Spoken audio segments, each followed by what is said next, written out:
ನಮಸ್ಕಾರ ವೀಕ್ಷಕರೇ, ಹಲೋ ಗೆಳೆಯರೇ ಕಾರ್ಯಕ್ರಮಕ್ಕೆ ಸ್ವಾಗತ. ನಾನು ಗಂಗಾ ಜಾಧವ್. ದೇಹ ಮತ್ತು ಮನಸ್ಸಿನ ಉತ್ತಮ ಸಂಸ್ಕಾರಕ್ಕಾಗಿ ಯೋಗ ಈ ಬಗ್ಗೆ ಹೆಚ್ಚಿನ ಮಾಹಿತಿಯನ್ನ ತಿಳಿಸಿಕೊಡೋದಕ್ಕೆ ನಮ್ಮ ಕಾರ್ಯಕ್ರಮದಲ್ಲಿ ಯೋಗ ತಜ್ಞರಾದಂತಹ ಡಾಕ್ಟರ್ ಶಶಿಕಾಂತ್ ಅವರಿದ್ದಾರೆ. ಅವರನ್ನ ಕಾರ್ಯಕ್ರಮಕ್ಕೆ ಸ್ವಾಗತಿಸೋಣ. ಸರ್ ನಮಸ್ತೆ. ಕಾರ್ಯಕ್ರಮಕ್ಕೆ ಆತ್ಮೀಯವಾದಂತಹ ಸ್ವಾಗತ ಸರ್. ಮೊದಲನೇದಾಗಿ ಇನ್ನೇನು 2 ದಿನ ಇದೆ ಯೋಗ ಅಂತಾರಾಷ್ಟ್ರೀಯ ಯೋಗ ದಿನಾಚರಣೆ ಆಚರಿಸೋದಕ್ಕೆ. ಒಬ್ಬ ಡಾಕ್ಟರ್ ಆಗಿ ಯೋಗ ಬಗ್ಗೆ ನೀವು ಹೇಳೋದಾದ್ರೆ? ಯೋಗ ನಮಗೆ ಇಂಡಿಯಾ ಮತ್ತು ಇಂಟರ್ನ್ಯಾಷನಲ್ ಲೆವೆಲ್ಗೆ ತುಂಬ ಒಳ್ಳೆ ಬೆಸ್ಟ್ ಪಾಸಿಬಲ್ ಗಿಫ್ಟ್ ಇಂಡಿಯಾದಲ್ಲಿ. ಇಂಡಿಯಾ ಕೊಡೋದು ಒಂದು ದೊಡ್ಡ ಗಿಫ್ಟ್ ಅಂದ್ರೆ ಯೋಗ. ಯಾಕಪ್ಪ ಅಂದ್ರೆ ಈಗ ರಿಲಿವೆಂಟ್ ವರ್ಲ್ಡ್ ಅಲ್ಲಿ ವಾರ್ಸು, ಫೈಟ್ಸು, ರಿಲಿಜಿಯಸ್ ಎಕ್ಸ್ಟ್ರೀಮಿಸಮ್ ಎಲ್ಲಾನು ಆಗ್ತಾ ಇದೆ. ಸೊ ಯೋಗ ಅಂದ್ರೆ ಒಂದು solution for mind body medicine ಅಂತ ಹೇಳ್ತೀವಿ ನಾವು. ಸೊಲ್ಯೂಷನ್ ಅಂದ್ರೆ ನಾವು ಈಗ ದೇಹ ಮತ್ತು ಆತ್ಮವನ್ನ ಒಂದು ಸಂಸ್ಕರಿಸಲು ಅಥವಾ ಸಂಸ್ಕಾರವನ್ನು ಆಡ್ ಮಾಡಲು ಯೋಗ ಒಂದು ಬೆಸ್ಟ್ ಮಾಧ್ಯಮ ಅಂತ ಹೇಳ್ಬೋದು. ಸೊ ಯೋಗನ ನಾವು ಆಲ್ಮೋಸ್ಟ್ ಒಂದು 5,000 ವರ್ಷಗಳ ಹಳೆ ಇತಿಹಾಸ ಇದ್ರೂ ಕೂಡ ಇದು ಸ್ಟಿಲ್ ಇವಾಗ್ಲೂ ರಿಲಿವೆಂಟ್ ಆಗಿದೆ. ಯಾಕಪ್ಪ ಅಂತಂದ್ರೆ ಯೋಗ ನಮಗೆ ದೇಹಕ್ಕೂ ಹೆಲ್ಪ್ ಮಾಡುತ್ತೆ, ಬಾಡಿ ಲೆವೆಲಲ್ಲಿ ಮಸಲ್ಸ್, ಸ್ನಾಯುಗಳು, ಬ್ರೀದಿಂಗ್ ಟೆಕ್ನಿಕ್ಸು ಮತ್ತು ಮೈಂಡ್ ಎಲ್ಲನೂ ಹೆಲ್ಪ್ ಆಗುತ್ತೆ. ಬೇರೆ ಬೇರೆ ಟೆಕ್ನಿಕ್ಸ್ಗಳು ಇರೋದ್ರಿಂದ ನಮ್ಗೆ ಯಾವ್ದು ಅಡಾಪ್ಟೇಷನ್ ಮಾಡ್ಕೋಬಹುದು, ಅದು ಅಡಾಪ್ಟೇಷನ್ ಮಾಡ್ಕೊಂಡು ನಾವು ಬಾಡಿ ಮೈಂಡ್ ಸ್ಪಿರಿಟ್ನ ನಾವು ಅದನ್ನ ಬ್ಯಾಲೆನ್ಸ್ ಆಗಿ ಮಾಡ್ಬೋದು. ಓಕೆ ಸರ್, ನೀವು ಒಬ್ರು ಡಾಕ್ಟ್ರು, ಚಿಕಿತ್ಸೆಗಾಗಿ ಯೋಗವನ್ನ ಅಳವಡಿಸ್ಕೊಂಡಿದ್ದೀರಾ. ಯಾಕೆ ಅಂತ, ಹೇಗೆ ಅಂತ? ತುಂಬಾ ಇಂಟ್ರೆಸ್ಟಿಂಗ್ ಆದ ಕ್ವಶನ್. ನಿಮ್ಗೊಂದು 2-3 ಸ್ಟಾಟಿಸ್ಟಿಕ್ಸ್ ಹೇಳ್ತೇನೆ. ಜಗತ್ತಲ್ಲಿ ನಾವು ಡಾಕ್ಟರ್ ಯಾವಾಗ ಬರೋದು ಅಂದ್ರೆ ರೋಗಗಳು ಬಂದ ಮೇಲೆ ಡಾಕ್ಟರ್ ಬರೋದು. ಸೊ ಯೋಗನ ನಾವು ಪ್ರಿವೆಂಟಿವ್ ಮೆಡಿಸಿನ್ ಅಥವಾ ಇಂಟಿಗ್ರೇಟಿವ್ ಮೆಡಿಸಿನ್ ಕಾನ್ಸೆಪ್ಟ್ ಅಲ್ಲಿ ಅಳವಡಿಸ್ಕೊಂಡ್ರೆ ಏನಾಗುತ್ತೆ ಅಂದ್ರೆ ರೋಗಗಳು ಬರೋಕ್ಕಿಂತ ಮುಂಚೆನೆ ನಾವು ತಡೆಗಟ್ಟಬಹುದು. ಸೊ ಫಾರ್ ಎಕ್ಸಾಂಪಲ್ ನಿಮ್ಗೆ ಹೇಳ್ತೀನಿ, ನಾನ್ ಕಮ್ಯುನಿಕೇಬಲ್ ಡಿಸೀಸಸ್, ಯಾವ ರೋಗಗಳು ಸಾಂಕ್ರಾಮಿಕವಲ್ಲವೋ ಅವು ನಮ್ಮ ತುಂಬಾ ಜಾಸ್ತಿ ಪ್ರಮಾಣದಲ್ಲಿದೆ. ಫಾರ್ ಎಕ್ಸಾಂಪಲ್ WHO ಸ್ಟಾಟಿಸ್ಟಿಕ್ಸ್ ಏನ್ ಹೇಳ್ತಂದ್ರೆ 41 ಮಿಲಿಯನ್ ಡೆತ್ಗಳು, 41 ಮಿಲಿಯನ್ ಡೆತ್ ಪ್ರತಿ ವರ್ಷ ಆಗುತ್ತಂತೆ. ಅದರಲ್ಲಿ 4 ಕಾಮನ್ ಡಿಸೀಸ್ಗಳು, ಹೃದಯದ ಕಾಯಿಲೆಗಳು, ಕ್ಯಾನ್ಸರ್ ಡಿಸೀಸು, ಮತ್ತೆ ಲಂಗ್ಸ್ ರಿಲೇಟೆಡ್ ಪ್ರಾಬ್ಲಮ್ಸ್ಗಳು, ಮತ್ತೆ ಡಯಾಬಿಟೀಸ್. 4 ಕಾರಣಗಳಿಂದ 70-75% ಜನಗಳು ಸಾಯ್ತಾರೆ. ಸೊ ಇಂಡಿಯಾದಲ್ಲಿ ಅದರ ಸ್ಟಾಟಿಸ್ಟಿಕ್ಸ್ 68% ಇದೆ. ಸೊ ನಾವು ಇದಕ್ಕೆ NCD ಸ್ಟಾಟಿಸ್ಟಿಕ್ಸ್ ಅಂತೀವಿ. ನಾನ್ ಕಮ್ಯುನಿಕೇಬಲ್ ಡಿಸೀಸಸ್ ಅಲ್ಲಿ ಜಾಸ್ತಿ ಜನ ಡಾಕ್ಟರ್ಸ್ ಇನ್ವಾಲ್ವ್ಮೆಂಟ್ ಇರಲ್ಲ. ಅಲ್ಲಿ ನಾವು ದಿನನಿತ್ಯ ವ್ಯಾಯಾಮಗಳು ಹೇಳ್ಕೊಡೋದು ಅಥವಾ ನಿಮ್ಮ ಡಯಟ್ ಅನ್ನ ಹೇಳ್ಕೊಡೋದು ನಾವು ಮಾಡಲ್ಲ, ಯೂಶಲಿ ಡಾಕ್ಟರ್ಸ್ಗಳು ಮಾಡಲ್ಲ. ನನ್ನ ಇಂಟ್ರೆಸ್ಟ್ ಏನಪ್ಪಾ ಅಂದ್ರೆ ಆಸ್ ಎ ಡಾಕ್ಟರ್ ಡಿಸೀಸ್ ನ ಪ್ರಿವೆಂಟ್ ಮಾಡೋದೊಂದು ಒಳ್ಳೆ ಉದ್ದೇಶ, ಮತ್ತೆ ಇದನ್ನ ಪ್ರಿವೆಂಟ್ ಮಾಡಿ ಡಿಸೀಸ್ ಬಂದಿರೋರಿಗೆ ಡಿಸೀಸ್ ಫ್ರೀ ಮಾಡೋಕೊಂದು ಒಂದು ಒಳ್ಳೆ ಆಯಾಮ ಮತ್ತೆ ಉದ್ದೇಶ. ಅದಕ್ಕೋಸ್ಕರ ನಾನು ಯೋಗನ ಉಪಯೋಗ ಮಾಡ್ತೇನೆ. ಜನರು ಯಾಕೆ ಯೋಗವನ್ನ ದೈನಂದಿನ ಚಟುವಟಿಕೆಯಲ್ಲಿ ಬಳಸ್ಕೊಳ್ಬೇಕು ಅಂತ ಸರ್?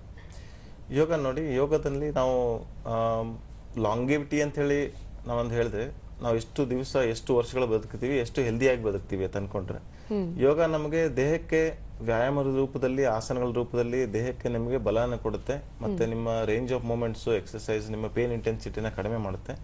ಮಾನಸಿಕ ರೂಪವಾಗಿ ನಾವೇನು ಬ್ರೀದಿಂಗ್ ಟೆಕ್ನಿಕ್ಸ್ಗಳು, ಪ್ರಾಣಾಯಾಮ ಮಾಡ್ತೀವಲ್ಲ, ಪ್ರಾಣ ಆಯಾಮ, ಪ್ರಾಣ ಅಂದ್ರೆ ನಾವು ಉಸಿರಾಟದ ಟೆಕ್ನಿಕ್ಸ್ ಅನ್ನ ಆಯಾಮ ರೆಗ್ಯುಲೇಟ್ ಮಾಡೋದು.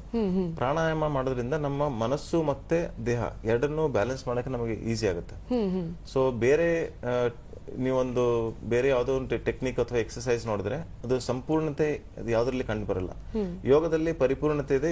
ದೇಹದಲ್ಲಿ ಆಸ್ ಅ ಫಿಸಿಕಲ್ ಬಾಡಿಗಲ್ಲಿ ನಾವು ಆಸನಗಳು ಯೂಸ್ ಮಾಡ್ತೀವಿ, ನಮ್ಮ ಮೈಂಡ್ಗೆ ನಾವು ಪ್ರಾಣಾಯಾಮಗಳು ಯೂಸ್ ಮಾಡ್ತೀವಿ, ಮತ್ತೆ ದೇಹ ಮತ್ತು ಮನಸ್ಸನ್ನ ಕೇಂದ್ರೀಕರಿಸೋದಕ್ಕೆ ನಾವು ಮೆಡಿಟೇಷನ್ ಟೆಕ್ನಿಕ್ಸ್ ಯೂಸ್ ಮಾಡ್ತೀವಿ. ಈ ತರ ಇಂಟಿಗ್ರೇಟಿವ್ ಟೆಕ್ನಿಕ್ಸ್ ಜಾಸ್ತಿ ಪ್ರಮಾಣದಲ್ಲಿ ಇಲ್ಲ. ಸೊ ಸೈಂಟಿಫಿಕ್ ಆಗಿ ಹೇಳೋದಂದ್ರೆ, ತುಂಬಾ ಹಾರ್ಡ್ ಕೋರ್ ಸೈಂಟಿಫಿಕ್ ಆಗಿ ಹೇಳೋದಂದ್ರೆ, ಯೋಗದಿಂದ ರೆಗ್ಯುಲರ್ ಯೋಗ ಆಸನ ಮಾಡೋದ್ರಿಂದ ನಾವು DNA ನಾವು ಏಜಿಂಗ್ ಏನಂತೀವಿ ಅಂದ್ರೆ DNA ದಲ್ಲಿ ಒಂದು ಟೀಲೋಮರ್ ಅಂತ ಇರುತ್ತೆ. ಆ ಟೀಲೋಮರ್ ಚಿಕ್ಕದಾಗ್ತಾ ಹೋದಂಗೆ ನಮ್ಮ ಏಜ್ ಆಗ್ತಾ ಹೋಗುತ್ತೆ. ನಮ್ಮ ಸ್ಕಿನ್ಗಳು ಸ್ಟ್ರಿಂಕ್ ಆಗೋದು, ನಾವು ಮೂಳೆಗಳು ವೀಕ್ ಆಗೋದು, ಸ್ನಾಯುಗಳು ವೀಕ್ ಆಗೋದೆಲ್ಲ ಆಗುತ್ತೆ. ಬಟ್ ಯೋಗದಲ್ಲಿ ಏನಂದ್ರೆ ಲಾಂಗೆವಿಟಿನ ಜಾಸ್ತಿ ಮಾಡಬಹುದು, ಟೀಲೋಮರ್ ಏನದು ಟೀಲಮರ್ ಸೈಜ್ ಏನು ಕಡಿಮೆ ಆಗುತ್ತಲ್ಲ ನಮ್ಮ ಏಜ್ ಆದಂಗೆ ಅದನ್ನ ಕಡಿಮೆ ಮಾಡಬಹುದು. ಸೊ ಆ ಲೆವೆಲ್ಗೆ ನಾವು ಯೋಗನ ಉಪಯೋಗ ಮಾಡ್ಕೋಬಹುದು. ಸೈಂಟಿಫಿಕ್ ನೋಡೋದಾದ್ರೆ ನಮ್ಮ ಡೀಪ್ ಸ್ಲೀಪ್ ಸೈಕಲ್ ಜಾಸ್ತಿ ಆಗುತ್ತೆ. ಡೀಪ್ ಸ್ಲೀಪ್ ಜಾಸ್ತಿ ಆದ್ರೆ ನಮ್ಮ ನಿದ್ರೆ ಪ್ರಮಾಣ ಜಾಸ್ತಿ ಆಗುತ್ತೆ. Good healthy sleep is good for body. ಅದೇ ತರ ನಾವು ಯೋಗನ ಹೆಂಗಂದ್ರೆ ಎಲ್ಲಾ ಡಿಪಾರ್ಟ್ಮೆಂಟ್ ಅಲ್ಲಿನೂ ಬಾಡಿ ಮೈಂಡ್, ನಾವು ಮಾಡರ್ನ್ ಮೆಡಿಸಿನ್ ಅಲ್ಲಿ ಮೈಂಡ್ ಬಾಡಿ ಥೆರಪೀಸ್ ಅಂತ ಹೇಳ್ತೀವಿ. ಮೈಂಡ್ ಬಾಡಿ ಥೆರಪೀಸ್ ಅಲ್ಲಿ ಯೋಗ ಪರ್ಫೆಕ್ಟ್ ಆಗಿ ಫಿಟ್ ಆಗುತ್ತೆ. ಡಿಸೀಸ್ ಪ್ರಿವೆನ್ಷನ್ಗೂ ಹೆಲ್ಪ್ ಆಗುತ್ತೆ, ಮತ್ತೆ ಡಿಸೀಸ್ ಫ್ರೀ ಸೊಸೈಟಿ ಕ್ರಿಯೇಟ್ ಮಾಡೋದ್ರಲ್ಲೂ ಹೆಲ್ಪ್ ಆಗುತ್ತೆ. ಬಟ್ ಇದನ್ನ ಲಾಂಗ್ ಟರ್ಮ್ ಅಲ್ಲಿ ಮಾಡ್ಬೇಕು ನಾವು.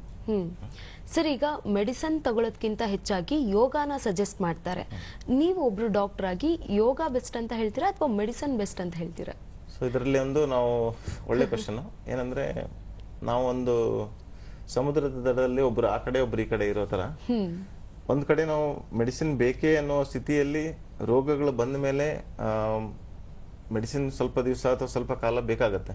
ನಮ್ಮ ಲೈಫ್ ಸ್ಟೈಲ್ ದಿನಚರಿನ ನಾವು ಕರೆಕ್ಟ್ ಆಗಿ ಮಾಡ್ಕೊಳ್ಳಿಲ್ಲ ಅಂದ್ರೆ, ನಮ್ಮ ಸಾತ್ವಿಕ ಆಹಾರ ಮತ್ತೆ ವಿಹಾರ ಮತ್ತೆ ವಿಚಾರ ನಾವು ಕರೆಕ್ಟ್ ಮಾಡ್ಕೊಳ್ಳಿಲ್ಲ ಅಂದ್ರೆ, ಬರೀ ಮೆಡಿಸಿನ್ ಮೇಲೆ ಡಿಪೆಂಡ್ ಆಗೋದ್ರೆ ನಮ್ಗೆ ಲೈಫ್ ಸ್ಟೈಲ್ ಚೇಂಜಸ್ ಮಾಡ್ಲಿಲ್ಲ ಅಂದ್ರೆ ಡಿಸೀಸ್ ಕಂಟ್ರೋಲ್ ಬರಲ್ಲ.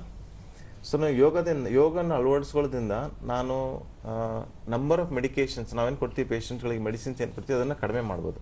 ಸೊ ನಿಮ್ ಕ್ವಶನ್ ಪ್ರಕಾರ ಮೆಡಿಸಿನ್ ಬೆಟರಾ ಅಥವಾ ಯೋಗ ಬೆಟರಾ? ಹೌದು. ಅದ್ರ ಮಧ್ಯದಲ್ಲಿ ಒಂದು ಬ್ರಿಡ್ಜ್ ತರ ಕ್ರಿಯೇಟ್ ಮಾಡಿದ್ರೆ ಇಂಟಿಗ್ರೇಟಿವ್ ಕಾನ್ಸೆಪ್ಟ್, ಮೆಡಿಸಿನ್ ಎಲ್ಲಿ ಬೇಕೋ ಅಲ್ಲಿ ಅಷ್ಟು ಮೆಡಿಸಿನ್ ಯೂಸ್ ಮಾಡಿ, ಯೋಗನ ನೀವು ಎಷ್ಟು ಚೆನ್ನಾಗಿ ಅಳವಡಿಸ್ಕೊಂತೀರೋ ಅಷ್ಟು ಚೆನ್ನಾಗಿ ಅಳವಡಿಸ್ಕೊಂಡು ಎರಡನ್ನ ಕಂಬೈನ್ ಮಾಡಿ ಮಾಡಿದ್ರೆ ನಿಮಗೆ ಬೆಸ್ಟ್. ವೈದ್ಯಕೀಯ ಯೋಗ ಅಂತ ಇದೆ, ಅದು ಹೇಗೆ ಸರ್? ಮೆಡಿಕಲ್ ಯೋಗ ಒಂದು ಒಳ್ಳೆ ಹೊಸ ಕಾನ್ಸೆಪ್ಟ್ ಇದು. ಫಾರ್ ಎಕ್ಸಾಂಪಲ್ ನಾನು ಹೇಳ್ತೀನಿ, ನಮಸ್ಕಾರ ಮಾಡ್ತೀವಿ, ನಾವು ನಮಸ್ಕಾರ ಸ್ಥಿತಿಯಲ್ಲಿ ಇದ್ದೀವಿ. ನಾನು ಇದನ್ನ ನಾನೇ ಮೆಡಿಕಲ್ ಆಗಿ ಎಕ್ಸ್ಪ್ಲೇನ್ ಮಾಡೋದಾದ್ರೆ ಡಿಫ್ರೆಂಟ್ ಆಗುತ್ತೆ, ನಾರ್ಮಲ್ ಆಗಿ ಎಕ್ಸ್ಪ್ಲೇನ್ ಮಾಡೋದಾದ್ರೆ ಡಿಫ್ರೆಂಟ್ ಆಗುತ್ತೆ. Normal as a yoga teacher ಏನ್ ಎಕ್ಸ್ಪ್ಲೇನ್ ಮಾಡ್ತೀವಿ ಅಂದ್ರೆ, ನನ್ನ ಆತ್ಮ ನಿಮ್ಮ ಆತ್ಮವನ್ನ ನಮಗೆ ಪರಿಚಯಿಸ್ತೀವಿ. So I understand that you are able to see the soul in you. ಅದಕ್ಕೆ ನಾವು ನಮಸ್ಕಾರ ಮಾಡ್ತೀವಿ ಅಂತ ಹೇಳ್ತೀವಿ ನಮಸ್ಕಾರಕ್ಕೆ. ಸೊ ನಮಸ್ಕಾರ ಅಂದ್ರೆ ಮೋಸ್ಟ್ ಕಾಮನ್ ಆಗಿ ಪ್ರಾಕ್ಟೀಸ್ ಮಾಡ್ತಾ ಇರೋದು ಮುದ್ರಾ. ನಾವು ಇದನ್ನ ಸೈಂಟಿಫಿಕ್ ಆಗಿ ಹೇಳೋದಂದ್ರೆ, ಎರಡು ಕೈಗಳಲ್ಲಿ ತುಂಬಾ ಜಾಸ್ತಿ ರಿಸೆಪ್ಟರ್ಸ್ ಗಳಿರುತ್ತೆ. Number of receptors are maximum in hand. ಅದಕ್ಕೆ ನಾವು ಮೋಟರ್ ಮತ್ತೆ ಸೆನ್ಸರಿ ಹೋಮಂಕುಲಸ್ ಅಂತ ಹೇಳ್ತೀವಿ.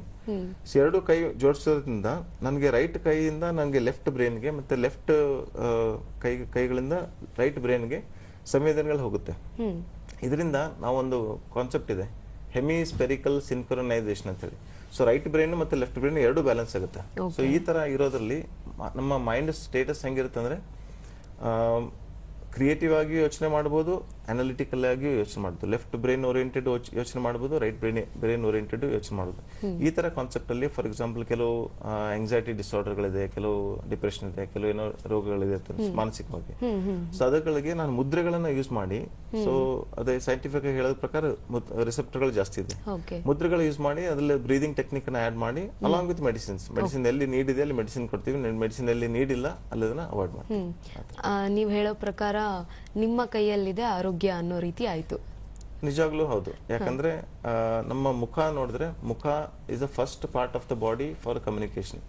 ಹ್ಯಾಂಡ್ಸ್ ಅಂದ್ರೆ second part of the body. ನಮ್ ಎಲ್ಲಾ ತರದ ಕಮ್ಯುನಿಕೇಶನ್ಸ್ ಅಲ್ಲೂ ಹ್ಯಾಂಡ್ಸ್ ನ ಜಾಸ್ತಿ ಯೂಸ್ ಮಾಡ್ತೀವಿ.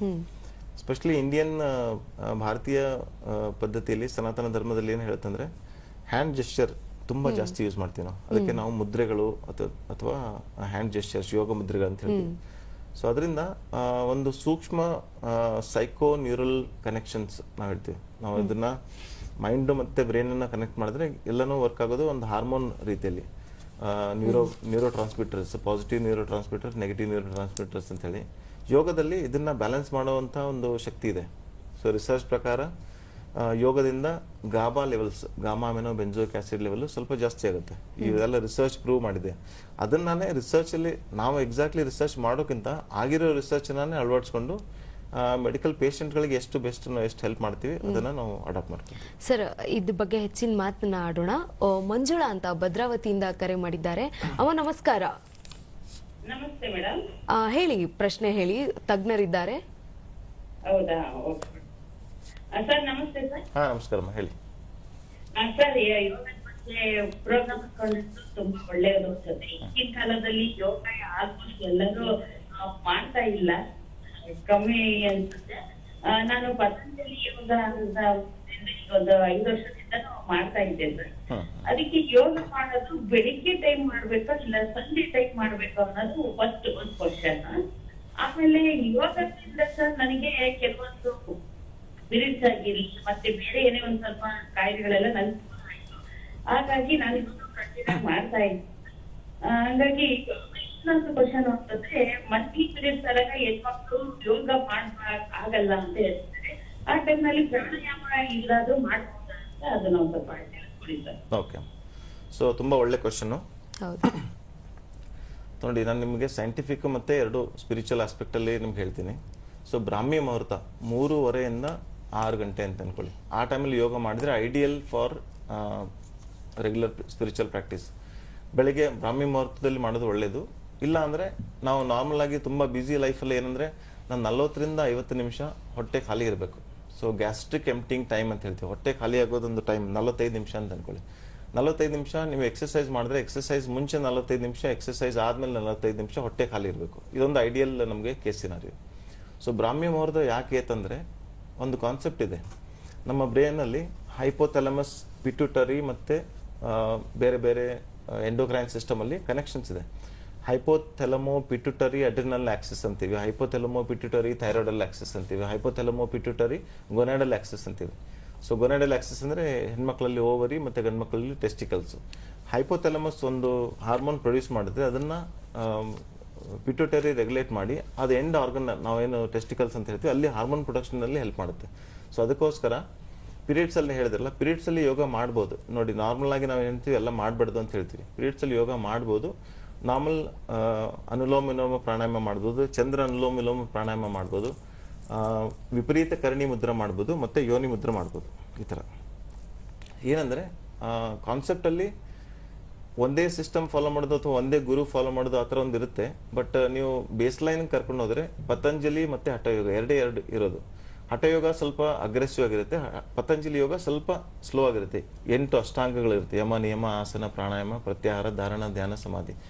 ಪತಂಜಲಿ ಅಡಾಪ್ಟ್ ಮಾಡ್ಕೊಂಡು ಪತಂಜಲಿ ಯೋಗ ಸ್ಟೈಲನ್ನು ಅಡಾಪ್ಟ್ ಮಾಡಿಕೊಂಡು ಸ್ಲೋ ಆಗಿ ನಿಮ್ಮ ದೇಹ ಮತ್ತು ಮನಸ್ಸನ್ನ ರೆಗ್ಯುಲೇಟ್ ಮಾಡೋದು ಒಳ್ಳೇದು.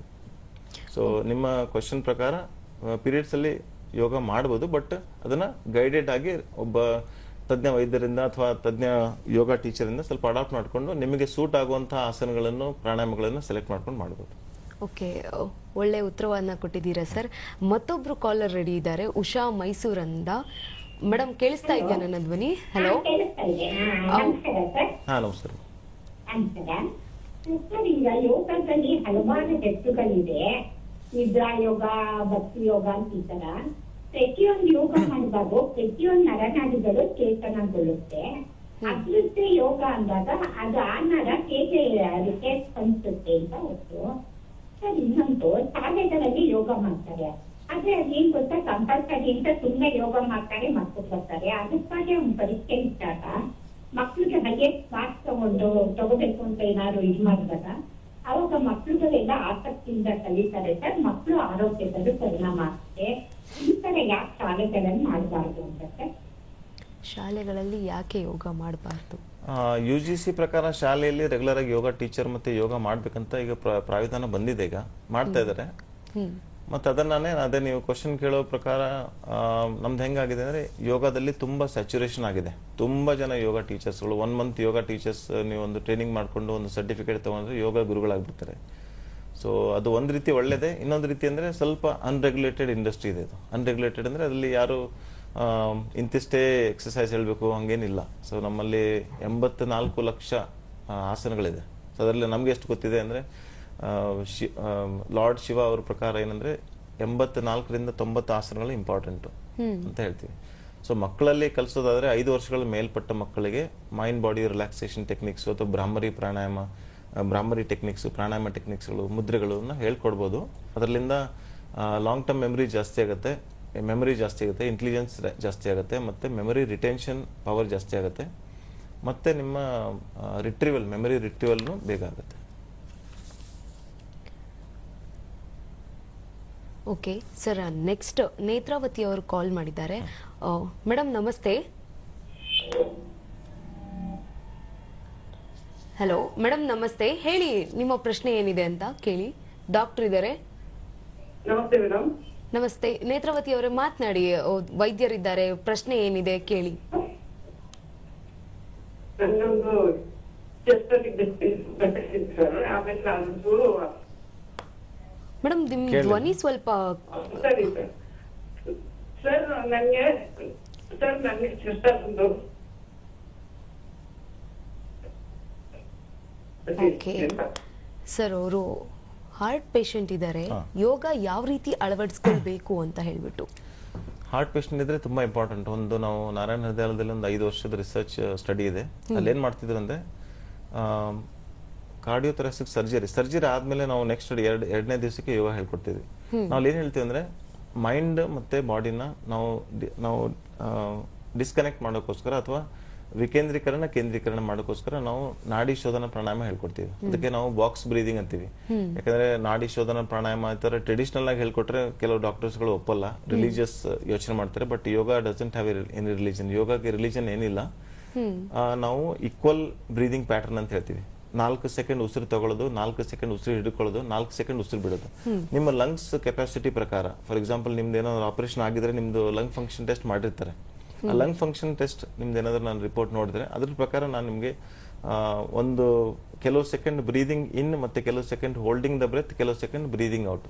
ಉಸಿರು ತಗೊಳ್ಳೋದು, ಉಸಿರು ಹಿಡ್ಕೊಳ್ಳೋದು ಮತ್ತೆ ಉಸಿರು ಬಿಡೋದೊಂದು ಪ್ರಕ್ರಿಯೆ ಹೇಳ್ಕೊಡ್ತೀನಿ. ಯೂಶಲ್ ಆಗಿ ಏನ್ ಮಾಡ್ಬೇಕಂದ್ರೆ ನಾನು ಪ್ರಿಸ್ಕ್ರಿಪ್ಷನ್ ತರ ಯೂಸ್ ಮಾಡ್ತೀನಿ. ಏನಂದ್ರೆ regular pattern of breathing in 4 second ಉಸಿರು ತಗೋಬೇಕು, 4 ಸೆಕೆಂಡ್ ಉಸಿರು ಹಿಡ್ಕೋಬೇಕು, 4 ಸೆಕೆಂಡ್ ಉಸಿರು ಬಿಡಬೇಕು. ಸೊ ಹಾರ್ಟ್ ಪೇಷಂಟ್ ಅಂದ್ರೆ ನಾನು ಕೆಲವು ಮುದ್ರೆಗಳು, ಹಾರ್ಟ್ ಮುದ್ರೆಗಳು ಅಥವಾ ಈ ಶಂಖ ಮುದ್ರೆಗಳು ಅಥವಾ ನಾವು ಕೆಲವು ಮುದ್ರೆಗಳು ಯೂಸ್ ಮಾಡ್ತೀವಿ. ಸೊ ಈ ಮುದ್ರೆಗಳು ಹಿಡ್ಕೊಳ್ಳೋದ್ರಿಂದ ನನ್ನ ಮನಸ್ಸು ಆ ಮುದ್ರೆಗಳ ಮೇಲೆ ಫೋಕಸ್ ಮಾಡುತ್ತೆ. ಆ ಫೋಕಸ್ ಮಾಡಿದಾಗ ಬ್ಲಡ್ ಸರ್ಕ್ಯುಲೇಷನ್ ಬಗ್ಗೆ ನಾನು ಯೋಚನೆ ಮಾಡ್ತೀನಿ. ಯೋಚನೆ ಮಾಡಿ ನನ್ನ ಮನಸ್ಸನ್ನ ನಾನು ಉಸಿರಾಟದ ಮೇಲೆ ಹಾಕ್ತೀನಿ. ಉಸಿರಾಟದ ಮೇಲೆ ಹಾಕಿ 4 ಸೆಕೆಂಡ್ ಉಸಿರು ತಗೊಳ್ಳೋದು, 4 ಸೆಕೆಂಡ್ ಉಸಿರು ಹಿಡ್ಕೊಳ್ಳೋದು, 4 ಸೆಕೆಂಡ್ ಉಸಿರು ಬಿಡೋದು. ಅದಕ್ಕೆ ಒಂದು ಕೌಂಟ್ ತನನ ನಾನೇನ್ ಮಾಡ್ತೀನಿ ಅಂದ್ರೆ 4-4-4 ಬ್ರೀದಿಂಗ್ ಟೆಕ್ನಿಕ್ ಅನ್ನ 20 ಸಲ ಬೆಳಗ್ಗೆ 20 ಸಲ ಸಾಯಂಕಾಲ ಫಸ್ಟ್ 1 ಮಂತ್ಗೆ ಮಾಡಿಸ್ಕೊಡ್ತೀನಿ. ಸೊ ಅದಾದ್ಮೇಲೆ ನಿಮ್ಗೆ ಸ್ಲೋ ಆಗಿ ಲಂಗ್ ಕೆಪಾಸಿಟಿ ಬಿಲ್ಡ್ ಆಗುತ್ತೆ. ಸೊ ಸೆಕೆಂಡ್ ಮಂತ್ಗೆ ಏನ್ ಮಾಡ್ತೀನಿ ಅಂದ್ರೆ 6 ಸೆಕೆಂಡ್ ಉಸಿರು ತಗೋಬೇಕು, 4 ಸೆಕೆಂಡ್ ಉಸಿರು ಹಿಡ್ಕೋಬೇಕು, 6 ಸೆಕೆಂಡ್ ಉಸಿರು ಬಿಡಬೇಕು. ಇದರಿಂದ ಏನಾಗುತ್ತೆ ಅಂದ್ರೆ ನಿಮ್ದು ಲಂಗ್ ವಾಲ್ಯೂಮ್ ಅಲ್ಲಿ ಇನ್ಸ್ಪಿರೇಟರಿ ಲಂಗ್ ಕೆಪಾಸಿಟಿ, ಎಕ್ಸ್ಪಿರೇಟರಿ ಲಂಗ್ ಕೆಪಾಸಿಟಿ ಅಂತ ಹೇಳ್ತೀವಿ, ಅದು ಜಾಸ್ತಿ ಆಗುತ್ತೆ. ಸೊ ಯಾವುದೇ ರೀತಿ ರೋಗಗಳು ಇರಬೇಕಾದ್ರೆ ನಮ್ಗೆ ಏನಂದ್ರೆ ಆಕ್ಸಿಜನ್ ಸ್ಯಾಚುರೇಷನ್ ಚೆನ್ನಾಗಿದ್ರೆ ನಿಮ್ಮ ರೋಗ ಪ್ರತಿರೋಧಕ ಶಕ್ತಿ ಬಿಲ್ಡ್ ಆಗುತ್ತೆ. ಮತ್ತೆ ರೋಗ ಇದ್ರೂ ಕೂಡ ನೀವು ಅದನ್ನ ಫೈಟ್ ಔಟ್ ಮಾಡಿ ಕಂಟ್ರೋಲ್ ಮಾಡಬಹುದು ಅಥವಾ ಕ್ಯೂರ್ ಮಾಡಬಹುದು. ಕೆಲವು ರೇರ್ ಕೇಸಸ್ ಅಲ್ಲಿ ಕ್ಯೂರ್ಗಳು ಆಗಿದೆ. So early diabetic reversal programme ಅಲ್ಲಿ ನಾವು ಬ್ರೀದಿಂಗ್ ಟೆಕ್ನಿಕ್ ನ ಜಾಸ್ತಿ ಯೂಸ್ ಮಾಡ್ತೀವಿ. ಬಟ್ ಏನಂದ್ರೆ ಅಲ್ಟಿಮೇಟ್ಲಿ ಏನ್ ಮ್ಯಾಟರ್ ಆಗುತ್ತೆ ಅಂದ್ರೆ ಯೋಗದ ಒಂದೇ ಉದ್ದೇಶ ಚಿತ್ತಶುದ್ಧಿ. ನಂದು ಬಾಡಿ, ಮೈಂಡ್ ಮತ್ತೆ ಸ್ಪಿರಿಟ್ ಒಂದೇ ಅಲೈನ್ಮೆಂಟ್ ಅಲ್ಲಿ ಬಂದ್ರೆ ನೀವೇನಾದ್ರೂ ಅಚೀವ್ಮೆಂಟ್ ಮಾಡಬಹುದು. ಅದು ಹೆಲ್ತ್ ಅಲ್ಲಿ ಆಗಿರಲಿ, ಎಜುಕೇಶನ್ ಅಲ್ಲಿ ಆಗಿರಲಿ, ಅಥವಾ ಡಿಸೀಸ್ ಅಲ್ಲಿ ಆಗಿರಲಿ, ಅಥವಾ ನಿಮ್ಮ ಡೇ ಟು ಡೇ ಲೈಫ್ ಅಲ್ಲಿ ಕರಿಯರ್ ಅಲ್ಲೂ ಆಗಿರಬಹುದು. ಓಕೆ ಸರ್, ಮತ್ತೊಬ್ರು ಕರೆ ಇದೆ, ಶ್ರೀನಿವಾಸ್ ಅಂತ ಬಾಗಲಕೋಟೆಯಿಂದ. ಸರ್ ನಮಸ್ತೆ. ನಮಸ್ತೆ ಮೇಡಮ್. ಸರ್ ತಜ್ಞರಿದ್ದಾರೆ, ಮಾತನಾಡಿ ಸರ್, ಪ್ರಶ್ನೆ ಕೇಳಿ. ಸರ್ ನಮಸ್ತೆ. ನಮಸ್ಕಾರ ಸರ್, ಹೇಳಿ.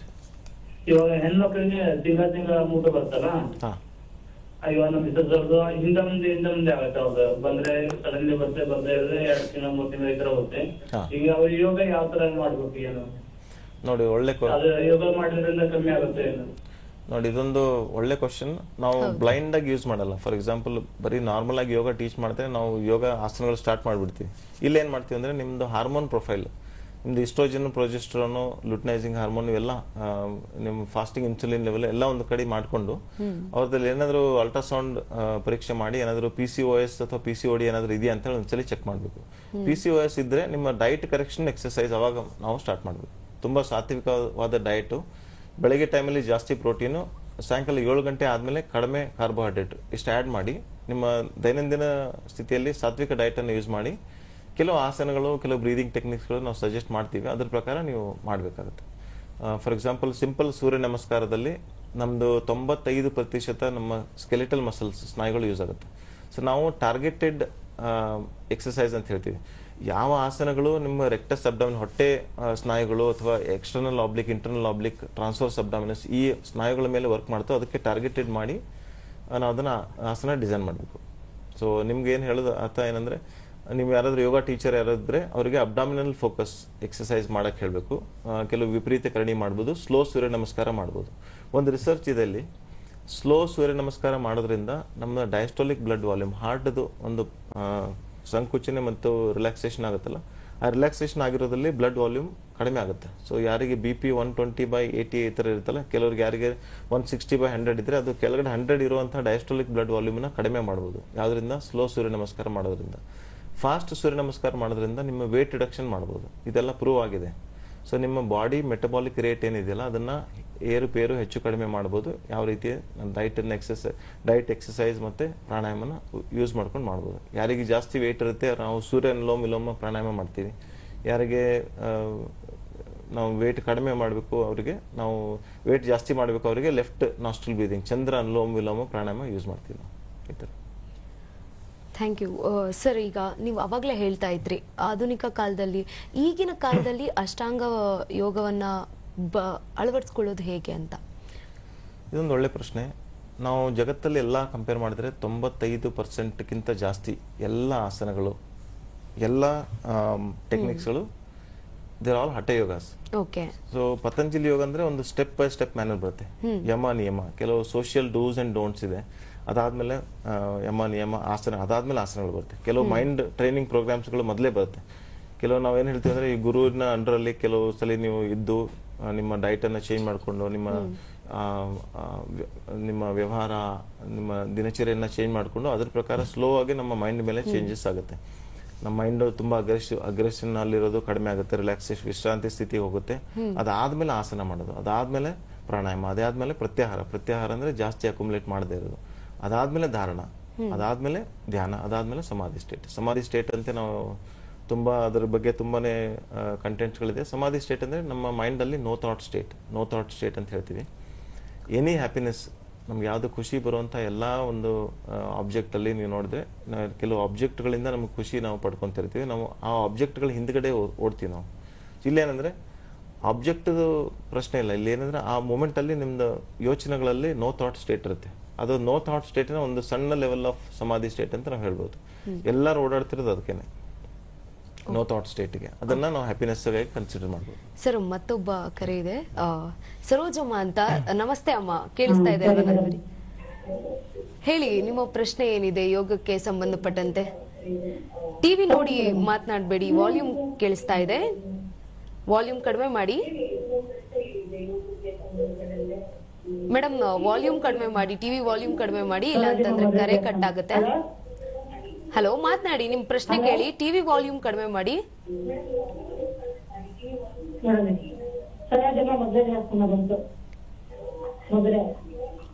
ಮಾತಾಡಿ ಅಮ್ಮ, ಪ್ರಶ್ನೆ ಕೇಳಿ. ಎಸ್ ಸರ್, ಈಗ ಹೇಳ್ತಾ ಇದ್ವಿ, ಈಗ ಜಾಸ್ತಿ ಜನ, ಈಗ ಎಷ್ಟೋ ಜನ ಕ್ಯಾನ್ಸರ್ ಅಂತ ಮಾರಕ ಕಾಯಿಲೆಗಳಿಗೆ ಬಲಿಯಾಗ್ತಾ ಇದ್ದಾರೆ. ಯೋಗ ಅಳವಡಿಸ್ಕೊಂಡ್ರೆ ಈ ಒಂದು ಇದರಿಂದ ಏನಾದ್ರೂ ಇದಾಗೋದು ಇದೆಯಾ ಅಂತ? ಕೆಲವು ರಿಸರ್ಚ್ ಪ್ರಕಾರ ಏನು ಹೇಳ್ತೀವಿ ಅಂದ್ರೆ, ಕೆಲವು ನಮ್ಮ ಒಂದು ಬೆಂಗಳೂರು HCG ಹಾಸ್ಪಿಟಲಲ್ಲಿ ಕೆಲವು ರಿಸರ್ಚ್ ಮಾಡಿದ್ದಿದೆ ಡಾಕ್ಟರ್ ರಾಘವೇಂದ್ರ ಮತ್ತೆ ಟೀಮಲ್ಲಿ. ಏನಂದ್ರೆ ಕ್ಯಾನ್ಸರ್ ನಾವು ಕೀಮೋಥೆರಪಿ ಕೊಡ್ತೀವಲ್ಲ, ಕೀಮೋಥೆರಪಿ ಕೊಟ್ಟಾಗ ಅದರಲ್ಲಿ ನಮಗೆ ಸ್ವಲ್ಪ ಸೈಡ್ ಎಫೆಕ್ಟ್ಸ್ ಇರುತ್ತೆ. ಆ ಸೈಡ್ ಎಫೆಕ್ಟ್ಸ್ನ ಜಾಸ್ತಿ ಯೋಗನ ಅಳವಡಿಸ್ಕೊಂಡು ಮಿಟಿಗೇಟ್ ಮಾಡಿ ರೆಡ್ಯೂಸ್ ಮಾಡಿರೋದಿದೆ, ಮತ್ತು ಪ್ರೂವನ್ ಟೆಕ್ನಿಕ್ಸ್ಗಳಿದೆ. ಸೊ ನಾವು ಏನು ಹೇಳ್ತೀವಿ ಅಂದರೆ, ಇಲ್ಲಿ ಅಗೇನ್ ಇಂಟಿಗ್ರೇಟಿವ್ ಕಾನ್ಸೆಪ್ಟ್ ಮತ್ತೆ ಬರುತ್ತೆ. ಏನಂದರೆ ಕನ್ವೆನ್ಷನಲ್ ಮೆಡಿಕಲ್ ಪ್ರಾಕ್ಟೀಸ್, ಅಲೋಪತಿ ಏನು ಪ್ರಾಕ್ಟೀಸಲ್ಲಿ ಏನು ನಾವು ಟ್ರೀಟ್ಮೆಂಟ್ ತೊಗೊತಾ ಇದೀವಿ ಅದು ತೊಗೊತಾ ಇರಬೇಕು. ನೀವು ನಿಲ್ಸಕ್ಕೆ ಹೋಗ್ಬೇಡಿ ಯಾವಾಗಲೂ. ವಿದೌಟ್ ಆಸ್ಕಿಂಗ್ ಯುವರ್ ಡಾಕ್ಟರ್, ನಿಮ್ಮ ಡಾಕ್ಟರ್ ಕೇಳಿದ್ರೆ ನೀವು ನಿಲ್ಸಕ್ಕೆ ಹೋಗ್ಬೇಡಿ. ಅದ್ರ ಜೊತೆಗೇನೆ ನಾವು ಎನಿಥಿಂಗ್ ಆ್ಯಡ್ ಆನ್ ಆಗಿ ಕೊಡ್ಬೋದು, ಅಡ್ಜೆಂಟಿವ್ ಅಥವಾ ಆ್ಯಡ್ ಆನ್ ಆಗಿ ಕೊಡ್ಬೋದು. ಇಲ್ಲಿ ನಾವು ಯೋಗವನ್ನ ಇಂಟಿಗ್ರೇಟಿವ್ ಕಾನ್ಸೆಪ್ಟ್ ಅಲ್ಲಿ ತಗೊಂತಾ ಇದೀವಿ, ಅಲ್ಟರ್ನೇಟಿವ್ ಕಾನ್ಸೆಪ್ಟ್ ಅಲ್ಲಿ ತಗೊಂತಾ ಇಲ್ಲ. ಇದರ ಅರ್ಥ ಏನಂದ್ರೆ, ಯೋಗವನ್ನ ಈಗ ನಡೀತಾ ಇರೋ ಟ್ರೀಟ್ಮೆಂಟ್ ಅನ್ನ ಕಂಟಿನ್ಯೂ ಮಾಡಿ ಅದರಲ್ಲಿ ಯೋಗವನ್ನು ಅಳವಡಿಸ್ಕೊಂತ ಇದೀವಿ ಹೊರತು ಈಗ ನಡೀತಾ ಇರೋ ಟ್ರೀಟ್ಮೆಂಟ್ ಅನ್ನ ಸ್ಟಾಪ್ ಮಾಡಿ ಯೋಗನ ರಿಪ್ಲೇಸ್ ಮಾಡ್ತಾ ಇಲ್ಲ. ಸೊ ಇದೊಂದು ತುಂಬಾ ಇಂಪಾರ್ಟೆಂಟ್ ಆಸ್ಪೆಕ್ಟ್. ನಾವು ಇದರಲ್ಲಿ ಏನಂದ್ರೆ ತುಂಬಾ ಜನ ಪೇಷಂಟ್ಸ್ಗಳು ಮಿಸ್ಗೈಡ್ ಆಗ್ತಾರೆ. ಫಾರ್ ಎಕ್ಸಾಂಪಲ್ ಎಪಿಲೆಪ್ಸಿ ಎಲ್ಲ ಇರುತ್ತೆ ಅಂತ ಅನ್ಕೊಳ್ಳಿ, ಅಸ್ತಮಾ ಇರುತ್ತೆ, ಅಲೋಪತಿ ಮೆಡಿಸಿನ್ಸ್ ಇಮಿಡಿಯೇಟ್ಲಿ ಸ್ಟಾಪ್ ಮಾಡಿಬಿಡ್ತಾರೆ. ಸೊ ಆ ಥರ ಮಾಡಕ್ಕೆ ಹೋಗ್ಬೇಡಿ, ಗೈಡೆನ್ಸ್ ಅಲ್ಲಿ ನೀವು ಪ್ರಾಕ್ಟೀಸ್ ಮಾಡಿ. ಸರ್ ಮತ್ತೊಂದು ಕರೆ ಇದೆ, ವೀರಭದ್ರ ಅಂತ ಬಿಡ್ದಿಯಿಂದ. ಸರ್ ನಮಸ್ತೆ ಸರ್, ಕೇಳಿಸ್ತಾ ಇದೆಯಾ? ಮಾತನಾಡಿ. ಹಲೋ ಸರ್, ಈಗ ಮತ್ತೆ ಯಾವ ರೀತಿಯಾದಂತಹ ಯೋಗವನ್ನ ಜನರು ಇವಾಗ ಅಳವಡಿಸ್ಕೊಳ್ಬೇಕು ಅಂತ ಸರ್? ಹಾಗೆ ಇಲ್ಲಿನದು ಡಿಫ್ರೆನ್ಸಸ್ ಆಗುತ್ತೆ.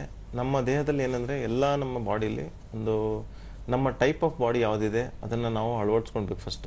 ನಮ್ಮ ಆಯುರ್ವೇದ ಇಲ್ಲೇನಂದ್ರೆ ಅಗೇನ್ ಇಂಟಿಗ್ರೇಷನ್ ಬರುತ್ತೆ. ಆಯುರ್ವೇದ ಯೋಗದಲ್ಲಿ ವಾತ ಪಿತ್ತ ಕಫಗಳು ಬರುತ್ತೆ. ಮತ್ತು ಯೋಗದಲ್ಲಿ ಡಿಫ್ರೆಂಟ್ ಬಾಡಿ ಟೈಪ್ಸ್ ಬರುತ್ತೆ. ನಮ್ಮ ಬಾಡಿ ಟೈಪ್ ಯಾವುದಿದೆ ಅದ್ರ ಪ್ರಕಾರ ನಾವು ಆಸನಗಳು ಡಿಫ್ರೆಂಟ್ ಆಗುತ್ತೆ. ಫಾರ್ ಎಕ್ಸಾಂಪಲ್ ವಾತ ಜಾಸ್ತಿ ಇರೋ ಜನಗಳಿಗೆ ನಾವು ಸಿಸ್ಟಮ್ಯಾಟಿಕ್ ಯೋಗ ಪ್ರಾಕ್ಟೀಸಸ್ ಆಸನಗಳನ್ನ ಹೋಲ್ಡ್ ಮಾಡುವಂಥ ಕೆಲವು ಟೆಕ್ನಿಕ್ಸ್ಗಳು ಮಾಡಬೇಕು. ಈಗ ಯಾರಿಗೆ ಕಫ ಪ್ರಕೃತಿ ಜಾಸ್ತಿ ಇರುತ್ತೆ ಅವರಿಗೆ ಸ್ವಲ್ಪ fast breathing techniques, fast exercise ಮಾಡಿದ್ರೆ ಅವ್ರಿಗೆ ಬೆನಿಫಿಟ್ ಆಗುತ್ತೆ. ಆ ಥರ ನಿಮ್ಮ ಬಾಡಿ ಟೈಪ್ ಯಾವುದಿದೆ ಅದ್ರ ಪ್ರಕಾರ ಯೋಗ ಡಿಫ್ರೆಂಟ್ ಆಗುತ್ತೆ. ಸೊ ನಾರ್ಮಲ್ ಆಗಿ ಏನಂದರೆ ಕೆಲವರಿಗೆ ಈಗ ತ್ರಿಫಲಾ ಚೂರ್ಣ ಅಂತ ಅಂದ್ಕೊಳ್ಳಿ, ತ್ರಿಫಲಾ ಟ್ಯಾಬ್ಲೆಟ್ ಅಂದ್ಕೊಳ್ಳಿ, ಎಲ್ಲರಿಗೂ ಯೂಸ್ ಆಗುತ್ತೆ. ಅದು ವಾತ ಪಿತ್ತ ಕಫ ಇರೋರಿಗೆ ಎಲ್ಲರಿಗೂ ಯೂಸ್ ಆಗುತ್ತೆ. ಅದೇ ಪ್ರಕಾರ ಸೂರ್ಯ ನಮಸ್ಕಾರ ಅಥವಾ ನಾಡಿ ಶೋಧನ ಪ್ರಾಣಾಯಾಮ ಎಲ್ಲರೂ ಮಾಡ್ಬೋದು. ಸೊ ಇಂತಿಷ್ಟೇ ಒಂದು ಕ್ವಾಂಟಿಟಿ ಅಥವಾ ಸೆಲೆಕ್ಟೆಡ್ ಡೋಸೇಜ್ ಥರ ನಾವು ಅದನ್ನು ರೆಗ್ಯುಲೇಟ್ ಮಾಡಿಕೊಟ್ರೆ ನೀವು ಅದನ್ನು ರೆಗ್ಯುಲರ್ ಆಗಿ ಪ್ರಾಕ್ಟೀಸ್ ಮಾಡ್ಬೋದು. ಸರ್ ಮತ್ತೊಂದು ಕರೆ ಇದೆ, ವೀರಭದ್ರ ಅಂತ ಬಿಡದಿಯಿಂದ. ಸರ್ ನಮಸ್ತೆ. ಸರ್ ನಮಸ್ತೆ. ಸರ್ ಕೇಳಿಸ್ತಾ ಇದೆ ಅಲ್ವಾ? ಮಾತನಾಡಿ ಸರ್, ನಿಮ್ಮ ಪ್ರಶ್ನೆ ಏನಿದೆ ಕೇಳಿ. ಸರ್ ಮಾತಾಡಿ, ಕೇಳಿಸ್ತಾ ಇದೆ, ಮಾತನಾಡಿ. ನಿಮ್ಮ ಪ್ರಶ್ನೆ ಏನಿದೆ ಅದನ್ನ ಕೇಳಿ ಸರ್. ಸರ್ ಮಾತಾಡಿ, ಕೇಳಿಸ್ತಿದೆ ಅಲ್ವಾ? ಹಲೋ, ಕೇಳಿಸ್ತಾ ಇದೆಯಾ? ಹಾ ಸರ್ ಕೇಳಿಸ್ತಾ ಇದೆ, ಹೇಳಿ. ನಮಸ್ತೆ ಮೇಡಮ್. ನಮಸ್ತೆ ಸರ್. ನಮಸ್ತೆ. ನಿಮ್ ಧ್ವನಿ ನನಗೆ ಕೇಳಿಸ್ತಾ ಇಲ್ಲ, ಅದರಿಂದ ನಾನೇ ಮಾತಾಡ್ತೀನಿ. ವಿರಾಜಪೇಟೆ ವೀರಭದ್ರಯ್ಯ ಬಿಡದಿಯಿಂದ ತುಂಬಾ ಧನ್ಯವಾದಗಳು ತಮ್ಮ ಕಾರ್ಯಕ್ರಮಕ್ಕೆ. ನಮಸ್ತೆ ಗುರುಗಳೇ, ತುಂಬಾ ಧನ್ಯವಾದಗಳು. ಏನಂದ್ರೆ ನಮ್ ವಿಷಯ ಏನಂದ್ರೆ ಈ BP ಮತ್ತೆ IBP ಲೋ BP ಇರುತ್ತಲ್ಲ, ಅವರು ಯೋಗ ಮಾಡ್ಬೋದಾ, ಮತ್ತೆ ಆಹಾರದ ಕ್ರಮ ಏನು, ಮತ್ತೆ ಇದ್ರ ಬಗ್ಗೆ 50-60 ವರ್ಷ ಆದವರು ಮೇಲ್ಪಟ್ಟವ್ರಿಗೆ ಆಹಾರದ ಕ್ರಮಗಳು ಯಾವ್ದಾದ್ರು ಇದೆಯಾ, ಅದ್ರ ಬಗ್ಗೆ ತಿಳಿಸ್ಕೊಡ್ಬೇಕಾಗಿ ಕೇಳ್ಕೊತೀನಿ ಮೇಡಮ್. ನಮ್ ಫೋನಲ್ಲಿ ಏನು ಕೇಳಿಸ್ತಾ ಇಲ್ಲ, ನಿಮ್ ಧ್ವನಿ ಮಾತ್ರ ಕೇಳಿಸ್ತಾ ಇದೆ. ಅದು ಇದಕ್ಕೆ ಗೊತ್ತಾಯ್ತು ಸರ್, ನಿಮ್ಮ ಪ್ರಶ್ನೆ ನಮ್ಗೆ ಅರ್ಥ ಆಯ್ತು. ಸರ್ ಹೇಳಿ ಪ್ರಶ್ನೆ. ಸೊ ನಾವು ತುಂಬ ಒಳ್ಳೆ ಕ್ವಶನ್. ಹೈಪರ್ ಟೆನ್ಷನ್ ಅಥವಾ ಹೈಪೋಟೆನ್ಷನ್, BP ಜಾಸ್ತಿ ಆಗಿರೋದು, BP ಕಡಿಮೆ ಆಗಿರೋದು. BP ಜಾಸ್ತಿ ಆಗಿದ್ರೆ ನಾವು ಯೂಶಲಿ ಏನು ಹೇಳ್ತೀವಿ ಅಂದರೆ ಸಿಂಪಥೆಟಿಕ್ ಡಾಮಿನೆನ್ಸ್ ಅಂತ ಹೇಳ್ತೀವಿ. ಸಿಂಪಥೆಟಿಕ್ ಡಾಮಿನೆನ್ಸ್ ಅಂದರೆ ನಮ್ಮ ಸ್ಟ್ರೆಸ್ ರೆಸ್ಪಾನ್ಸ್ ಆಗುವಂಥ ನರಗಳ ಸಿಸ್ಟಮು ಜಾಸ್ತಿ ಉತ್ತೇಜಿತವಾಗುತ್ತೆ. ಅದರಿಂದ ನಮಗೆ ಹಾರ್ಟ್ ಬೀಟ್ ಜಾಸ್ತಿ ಆಗೋದು, ಉಸಿರಾಟ ಜಾಸ್ತಿ ಆಗೋದು, ಬ್ಲಡ್ ಪ್ರೆಷರ್ ಜಾಸ್ತಿ ಆಗೋದು, ಹಾರ್ಟ್ ರೇಟ್ ಜಾಸ್ತಿ ಆಗೋದು, ಮತ್ತು ಸ್ಕಿನ್ನಲ್ಲಿ ಚೇಂಜಸ್ ಎಲ್ಲ ಆಗುತ್ತೆ. ಮತ್ತು ಬ್ಲಡ್ ಸರ್ಕ್ಯುಲೇಷನಲ್ಲಿ ಏನಾಗುತ್ತೆ ಅಂದರೆ ನಮ್ಮ ಡೈಜೆಸ್ಟಿವ್ ಸಿಸ್ಟಮ್, ಎಂಡೋಕ್ರೈನ್ ಸಿಸ್ಟಮ್ ಮತ್ತು ರಿಪ್ರೊಡಕ್ಟಿವ್ ಸಿಸ್ಟಮಿಂದ ಕಡಿಮೆ ಬ್ಲಡ್ ಸಪ್ಲೈ ಕಡಿಮೆ ಆಗಿ ನಿಮ್ಮ ಕೈಗಳ ಎಕ್ಸ್ಟ್ರಿಮಿಟೀಸ್ಗೆ ಜಾಸ್ತಿ ಬ್ಲಡ್ ಸಪ್ಲೈ ಆಗುತ್ತೆ. ಸೊ ಅದಕ್ಕೆ ನಾವು ಬಯೋರಿದಮ್ ಚೇಂಜ್ ಆಗುವಂಥ ಆಸನಗಳು, ಪ್ರಾಣಾಯಾಮಗಳು ಮತ್ತು ಯೋಗ ನಿದ್ರೆಗಳು ಥರ ಪ್ರಾಕ್ಟೀಸ್ ಮಾಡಿದ್ರೆ ಸಿಂಪಲ್ ಡೀಪ್ ರಿಲ್ಯಾಕ್ಸೇಷನ್ ಟೆಕ್ನಿಕ್ ಅಥವಾ ಜಕೋಬ್ಸನ್ಸ್ ಪ್ರೋಗ್ರೆಸಿವ್ ಮಸ್ಕ್ಯುಲರ್ ರಿಲ್ಯಾಕ್ಸೇಷನ್ ಟೆಕ್ನಿಕ್ ಅಂತೀವಿ, ಇದನ್ನು ನಾವು ಪ್ರಾಕ್ಟೀಸ್ ಮಾಡಿದ್ರೆ ನಾವು ಈಗ ಫಸ್ಟ್ ರಿಸರ್ಚ್, ಯೋಗದಲ್ಲಿ ಫಸ್ಟ್ ರಿಸರ್ಚ್ ಆಗಿರೋದೇ ಶವಾಸನ ಮೇಲೆ. ಸೊ ಶವಾಸನದಲ್ಲಿ ರಿಸರ್ಚ್ ಏನಾಗಿದೆ ಅಂದರೆ 10 ರಿಂದ 15 ನಿಮಿಷ ಡೀಪ್ ಶವಾಸನ ಮಾಡಿದರೆ, ಶವಾಸನ ಅನ್ಸೋದು ಈಸಿ ಅನಿಸುತ್ತೆ, but it is A difficult ಆಸನ ಅಂತ ಹೇಳ್ತೀವಿ. ಶವಾಸನದಲ್ಲಿ ನಿಮ್ಮ ಬಾಡಿ, ಮೈಂಡ್ ಮತ್ತು ಸ್ಪಿರಿಟು ಒಂದೇ ಏಕೀಕರಣವಾದರೆ, ಏಕರೂಪದಲ್ಲಾದರೆ ನಿಮ್ಮ ಬ್ಲಡ್ ಪ್ರೆಷರ್ ರೆಗ್ಯುಲೇಟ್ ಆಗುತ್ತೆ. ಸೊ ಸಿಂಪಥೆಟಿಕ್ ಡಾಮಿನೆನ್ಸ್ ಕಡಿಮೆ ಆಗುತ್ತೆ. ನಮ್ಮ ಮೆಡಿಕಲ್ ಪ್ರಕಾರ ಹೇಳೋದಂದರೆ ರಿಲ್ಯಾಕ್ಸೇಷನ್ ರೆಸ್ಪಾನ್ಸ್ ಜಾಸ್ತಿ ಆಗುತ್ತೆ. ಯಾರಿಗೆ ರಿಲ್ಯಾಕ್ಸೇಷನ್ ರೆಸ್ಪಾನ್ಸ್ ಜಾಸ್ತಿ ಆಗುತ್ತೆ ಅವರಿಗೆ ಡಿಸೀಸನ್ನ ಫೈಟ್ ಮಾಡೋಕ್ಕೆ, BP ಜಾಸ್ತಿ ಇದ್ದರೆ ಆಟೋಮೆಟಿಕ್ಕಾಗಿ ಕಡಿಮೆ ಆಗುತ್ತೆ, BP ಕಡಿಮೆ ಆಗಿದ್ರೆ ಆಟೋಮೆಟಿಕ್ಕಾಗಿ ರೆಗ್ಯುಲೇಟ್ ಆಗುತ್ತೆ.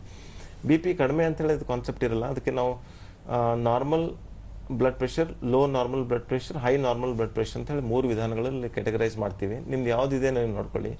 ಕೆಲವರಿಗೆ ಲೋ ನಾರ್ಮಲ್ ಇರುತ್ತೆ, 100/68, 100/66 ಈ ಥರ ಲೋ ನಾರ್ಮಲ್ ಇರುತ್ತೆ. ಲೋ ನಾರ್ಮಲ್ ಇರೋರಿಗೆ ನಿಮ್ಮ ಬಾಡಿ ಬಿಲ್ಟ್ ಆ ಥರ ಇದೆ, ಅದಕ್ಕೇನು ನೀವು ತೊಂದರೆ ಇಲ್ಲ. ಕೆಲವ್ರು ಏನಂದರೆ ನಮ್ಮ ಹಾರ್ಟ್ ಒಂದು, ನಾವು ಲಾಂಗ್ ಟರ್ಮ್ ವಾಕಿಂಗ್ ಜಾಸ್ತಿ ಮಾಡಿದರೆ ನಮಗೆ ಹಾರ್ಟಲ್ಲಿ ನಮ್ಮ ಆರ್ಟರೀಸ್ ಮತ್ತು ವೇನ್ಸ್ಗಳು ಸ್ವಲ್ಪ ಬಿಲ್ಡಪ್ ಆಗುತ್ತೆ. ಮತ್ತು second heart is our calf muscles, ಕಾಲಿನ ಮೀನಖಂಡಗಳು ಅಂತ ಹೇಳ್ತೀವಿ ಕನ್ನಡದಲ್ಲಿ. ಮೀನಖಂಡಗಳ ಮೇಲೆ ಜಾಸ್ತಿ ಎಕ್ಸಸೈಸ್ ಮಾಡಿದ್ರೆ ನಿಮ್ಮ ಲೋ BP-ನ, ತಲೆ ಸುತ್ತೋದು, ಲೋ BP-ನ ಕಡಿಮೆ ಮಾಡ್ಬೋದು. ಮತ್ತು ಡಯಟಲ್ಲಿನೂ ನಿಮ್ಗೇನಂದರೆ ನಾವು ಯೂಶ್ವಲಿ ಏನು ಹೇಳ್ತೀವಿ ಅಂದರೆ ಪ್ರೊಸೆಸ್ಡ್ ಫುಡ್ ಮತ್ತು ಅಲ್ಟ್ರಾ ಪ್ರೊಸೆಸ್ಡ್ ಫುಡ್ ಎಷ್ಟು ಅವಾಯ್ಡ್ ಮಾಡ್ತೀರೋ ಅಷ್ಟು ಬೆಟರು. 2 ಗ್ರಾಮ್ಗಿಂತ ಕೆಳಗಡೆ ಉಪ್ಪು ತೊಗೋಬೇಕು, 2.5 ಲೀಟರ್ ಕೆಳಗಡೆ ನೀರಿನಂಶ ತೊಗೋಬೇಕು. ನೀರಿನಂಶ ಜಾಸ್ತಿ ಆದರೆ ಬ್ಲಡ್ ವಾಲ್ಯೂಮ್ ಜಾಸ್ತಿ ಆಗುತ್ತೆ, ಬ್ಲಡ್ ವಾಲ್ಯೂಮ್ ಜಾಸ್ತಿ ಆದರೆ ಬ್ಲಡ್ ಪ್ರೆಷರ್ ಜಾಸ್ತಿ ಆಗುತ್ತೆ. ಸೊ ಬ್ಲಡ್ ಪ್ರೆಷರ್ ಜಾಸ್ತಿ ಇರೋರಿಗೆ ನೀರಿನಂಶ, ಸಾಲ್ಟ್ ಅಂಶ ಕಡಿಮೆ ಮಾಡಬೇಕು. ಬ್ಲಡ್ ಪ್ರೆಷರ್ ಕಡಿಮೆ ಇರೋರಿಗೆ ಸ್ವಲ್ಪ ನೀರಿನಂಶ ಜಾಸ್ತಿ ಮಾಡಿ, ಸಾಲ್ಟ್ ಕಂಟೆಂಟ್ ಜಾಸ್ತಿ ಮಾಡಿದ್ರೆ ರೆಗ್ಯುಲೇಟ್ ಆಗ್ಬೋದು. ಓಕೆ, ಮತ್ತೊಂದು ಕರೆ ಇದೆ ಸರ್, ಸರೋಜಮ್ಮ ಅಂತ ಕನಕವಾಡಿಯಿಂದ. ಅಮ್ಮ ನಮಸ್ತೆ. ಅಮ್ಮ ಪ್ರಶ್ನೆ ಕೇಳಿ, ವೈದ್ಯರಿದ್ದಾರೆ. ಟಿವಿ ವಾಲ್ಯೂಮ್ ನ ಕಡಿಮೆ ಮಾಡಿ ಪ್ಲೀಸ್, ಇಲ್ಲ ಅಂತಂದ್ರೆ ಕರೆ ಕಟ್ ಆಗುತ್ತೆ. ನಮಸ್ತೆ ಅಮ್ಮ. ಹೇಳಿ, ನಿಮ್ಮ ಪ್ರಶ್ನೆ ಹೇಳಿ. ನಮ್ಗೆ ಹೃದಯಾಘಾತ ಆಗಿತ್ತು, ಓಕೆ. ಉಸಿರಾಟ ತೊಂದ್ರೆ ಆಗಿತ್ತು ಮೇಡಮ್. ಉಸಿರಾಟ ತೊಂದ್ರೆ ಆಗಿತ್ತು, ಉಸಿರಾಟ ತೊಂದ್ರೆ ಆಗಿತ್ತು. ಓಕೆ ಓಕೆ, ಹೇಳಿ ಹೇಳಿ. ಹಾಸ್ಪಿಟ್ಲಿಗೆಲ್ಲ ಅಡ್ಮಿಟ್ ಆಗಿದ್ವಿ. ಸರಿ. ಆಮೇಲೆ ಸರ್ಜರಿ ಎಲ್ಲ ಮಾಡಕ್ ಹೋಗ್ಲಿಲ್ಲ, ಹಾಗೆ ಇದ್ ಮಾಡ್ಬಿಟ್ಟು ಕಳಿಸಿದ್ರು. ಓಕೆ. ಅದಕ್ಕೆ ಊಟ ಸೇರ್ತಾ ಇಲ್ಲ ಮೇಡಮ್. ಓಕೆ, ಯೋಗ ಅರ್ಥ ಆಯ್ತು ಮೇಡಮ್, ನಿಮ್ಮ ಪ್ರಶ್ನೆ ಅರ್ಥ ಆಯ್ತು. ಸರಿ ಸರ್, ಈಗ ತುಂಬಾ ಕ್ರಿಟಿಕಲ್ ಆಗಿರುವಂತ ಕ್ವಶನ್ ನೋಡಿ. ನಾರ್ಮಲ್ ಯೋಗ ಟೀಚರ್ಸ್ ಅಥವಾ ನಾರ್ಮಲ್ ಯೋಗದಲ್ಲಿ ಇದು ಆನ್ಸರ್ ಮಾಡೋಕ್ಕೆ ಸ್ವಲ್ಪ ಡಿಫಿಕಲ್ಟ್ ಆಗ್ಬೋದು. ಯಾಕಂದ್ರೆ ಅವರಿಗೆ ನಾನು ಏನು ಸಜೆಸ್ಟ್ ಮಾಡ್ತೀನಿ, ಯೋಗ ಟೀಚರ್ಗೆ ಏನು ಸಜೆಸ್ಟ್ ಮಾಡ್ತೀನಿ ಅಂದ್ರೆ, catch hold of doctors who are encouraging medical yoga. ಯಾರು ಮೆಡಿಕಲ್ ಯೋಗ ಹೇಳ್ಕೊಡ್ತಾ ಇದ್ದಾರೆ ಅವ್ರ ಜೊತೆ ಸ್ವಲ್ಪ ಮಾತಾಡಿ, ಅವ್ರ ಅಂಡರ್ಲಿ ವರ್ಕ್ ಮಾಡಿ ನೀವು ನಿಮ್ಮ ಪ್ರಾಕ್ಟೀಸನ್ನ ಬಿಲ್ಡ್ ಮಾಡ್ಬೋದು. ತುಂಬಾ ಇಂಪಾರ್ಟೆಂಟ್ ಕ್ವಶನ್. ನೀವೇನು ಮಾಡಬೇಕಂದ್ರೆ ಫಸ್ಟ್ ನಿಮ್ದು ECG ಚೆಕ್ ಮಾಡ್ಕೊಳ್ಳಿ, ನಿಮ್ದು 2D ಎಕೋ ಚೆಕ್ ಮಾಡ್ಕೊಳ್ಳಿ. 2D ಎಕೋದಲ್ಲಿ ನಿಮ್ದು ಎಜೆಕ್ಷನ್ ಫ್ರಾಕ್ಷನ್ ಎಷ್ಟಿದೆ, 50-57ಕ್ಕಿಂತ ಜಾಸ್ತಿ ಇದ್ರೆ ನಿಮ್ಮ ರೆಗ್ಯುಲರ್ ಆಗಿ ನಿಮ್ದು ರಿಕವರಿ ತುಂಬ ಚೆನ್ನಾಗಿರುತ್ತೆ. ಅದ್ರ ಪ್ರಕಾರ ಚೆಕ್ ಮಾಡ್ಕೊಳ್ಳಿ. ಮತ್ತೆ ರೀಜನಲ್ ವಾಲ್ ಮೂವ್ಮೆಂಟ್ ಅಬ್ನಾರ್ಮಲಿಟೀಸ್ ಅಂತ ಹೇಳ್ತೀವಿ, ಅಥವಾ ಡಯಾಸ್ಟೋಲಿಕ್ ಡಿಸ್ಫಂಕ್ಷನ್ ಅಥವಾ ಸಿಸ್ಟೋಲಿಕ್ ಡಿಸ್ಫಂಕ್ಷನ್ ಯಾವುದಿದೆ ಚೆಕ್ ಮಾಡಿ. ನಿಮ್ಮ ಹೃದಯಾಘಾತ ಆಗಿದ್ರೆ ನಾವು medical management and surgical management ಅಂದರೆ 2 ಪ್ರೋಸೆಸ್ ಇದೆ. ನಿಮ್ದು ಮೆಡಿಕಲ್ ಮ್ಯಾನೇಜ್ಮೆಂಟಲ್ಲಿ ಬರೋದ್ ಪ್ರಕಾರ ನೀವೇನಂದ್ರೆ ಕೆಲವು ಪ್ಲೇಟ್ಲೆಟ್ಸ್ ಕಡಿಮೆ ಆಗುವಂಥ ಕೆಲವು ಮೆಡಿಸಿನ್ಸ್, ಕ್ಲೋಪಿಲೆಟ್ಟು ಅಥವಾ ಎಕೋಸ್ಪ್ರಿನ್ ಮೆಡಿಸಿನ್ಸ್ ನೀವು ತಗೋಬೇಕಾಗುತ್ತೆ ಜಾಸ್ತಿ ದಿವಸ. ಯಾಕಂದರೆ ನೆಕ್ಸ್ಟ್ ಟೈಮ್ ಹಾರ್ಟ್ ಅಟ್ಯಾಕ್ ಆಗೋದನ್ನು ಪ್ರಿವೆಂಟ್ ಮಾಡೋಕ್ಕೋಸ್ಕರ ಈ ಮೆಡಿಸಿನ್ ಕೊಡ್ತೀವಿ ನಾವು. ಸೊ ಇದು ತಗೋಬೇಕು. ಇದ್ರ ಜೊತೆಗೆ ಸ್ವಲ್ಪ ಲಾಂಗ್ ಟರ್ಮ್ ವಾಕಿಂಗ್ ಎಕ್ಸಸೈಸ್, ನಿಮ್ಗೆ ಎಷ್ಟಾಗುತ್ತೋ ಅಷ್ಟು ಎಕ್ಸಸೈಸ್ ಮಾಡಬೇಕು.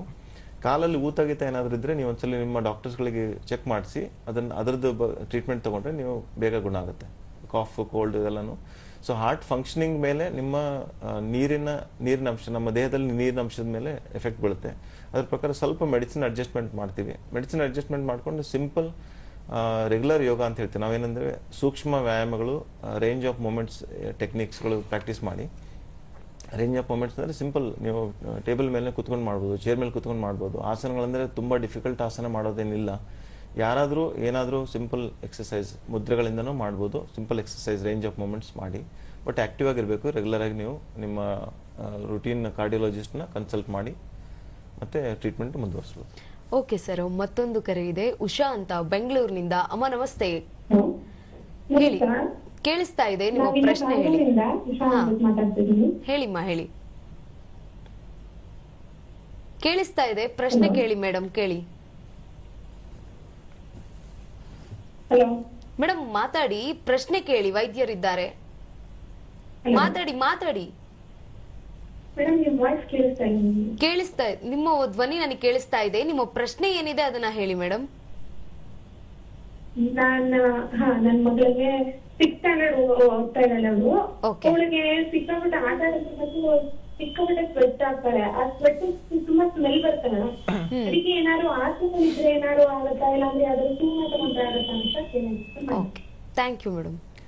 ಸರ್, ಸೊ ಸ್ವಲ್ಪ ಕ್ವಶನ್ ಕಾಂಪ್ಲಿಕೇಟೆಡ್ ಇದೆ. ಇದು ರೂಟೀನ್ ಆಗಿ ಸ್ವೆಟ್ಟಿಂಗ್ ಆಗಿದ್ರೆ ಪರವಾಗಿಲ್ಲ.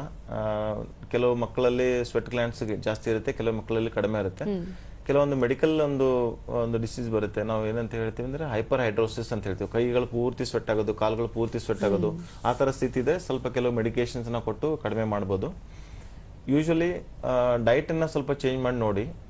ನಿಮ್ಮ ತುಂಬಾ ಜಂಕ್ ಫುಡ್ ಜಾಸ್ತಿ ಕೊಡ್ತಾ ಇದ್ರೆ ಅಥವಾ ಅನ್ಟೈಮ್ಲಿ ಫುಡ್ ಅನ್ನ ಕೊಡ್ತಾ ಇದ್ರೆ ಈ ತರ ಕೆಲವು ಸಿಂಪ್ಟಮ್ಸ್ಗಳು ಆಗ್ಬೋದು. ಮತ್ತೆ ಬವಲ್ ಮೂಮೆಂಟ್ ಹೆಂಗಿದೆ ನೋಡಿ, ಅವ್ರ ಮೋಷನ್ ಕ್ಲಿಯರ್ ಆಗಿ ಹೋಗುತ್ತಾ ಇಲ್ಲ, ಅದೊಂದು 2 ಫೋಕಸ್ ಮಾಡಿ ನೋಡಿ. ಅಷ್ಟಿದ್ರು ಮತ್ತೆ ನೀವು ನಿಮ್ಮ ನಿಯರೆಸ್ಟ್ ಯಾರೋ ಡಾಕ್ಟರ್ ಒಬ್ಬರಿಗೆ ಕನ್ಸಲ್ಟ್ ಮಾಡಿ ನೋಡಿ ಚೆಕ್ ಮಾಡಿ ಒಂದ್ಸಲಿ. ಮಕ್ಕಳಲ್ಲಿ ಯೂಶಲಿ ಲ್ಯಾಕ್ ಆಫ್ ಅಪಟೈಟ್ ಇರುತ್ತೆ. ಯಾಕಂದ್ರೆ ಸ್ನ್ಯಾಕಿಂಗ್ ಅಥವಾ ನಿಮ್ಮ ಡೈಟಲ್ಲಿ 2 ಊಟಗಳ ಮಧ್ಯದಲ್ಲಿ ಏನಾದರೂ ಮಕ್ಕಳಿಗೆ ನೀವು ಕೊಡ್ತಾ ಇದ್ರೆ ಅದು ಅನ್ಹೆಲ್ದಿಯಾಗಿ ಬರೀ ನಾಲ್ಗೆ ರುಚಿಗೋಸ್ಕರ ಜಾಸ್ತಿ ಕೊಡ್ತಾ ಇದ್ರೆ ಅದರಿಂದನೂ ಲೆಸ್ ಅಪಟೈಟ್ ಆಗ್ಬೋದು. ಅದನ್ನ ಸ್ವಲ್ಪ ಅವಾಯ್ಡ್ ಮಾಡಿ ನಿಮ್ಮ ಮಕ್ಕಳ ಫುಡ್ನ, ಡೈಟನ್ನು ಮತ್ತೆ ಇದು ಟೈಮಿಂಗನ್ನು ಮೇಂಟೈನ್ ಮಾಡಿದ್ರೆ ಸರಿ ಹೋಗುತ್ತೆ. ಓಕೆ ಸರ್, ಯೋಗ ಯಾರು ಹೆಚ್ಚಾಗಿ ಯೋಗನ ಮಾಡಬೇಕು ಸರ್? ಯೋಗ ಎಲ್ಲರೂ ಮಾಡಬೇಕು.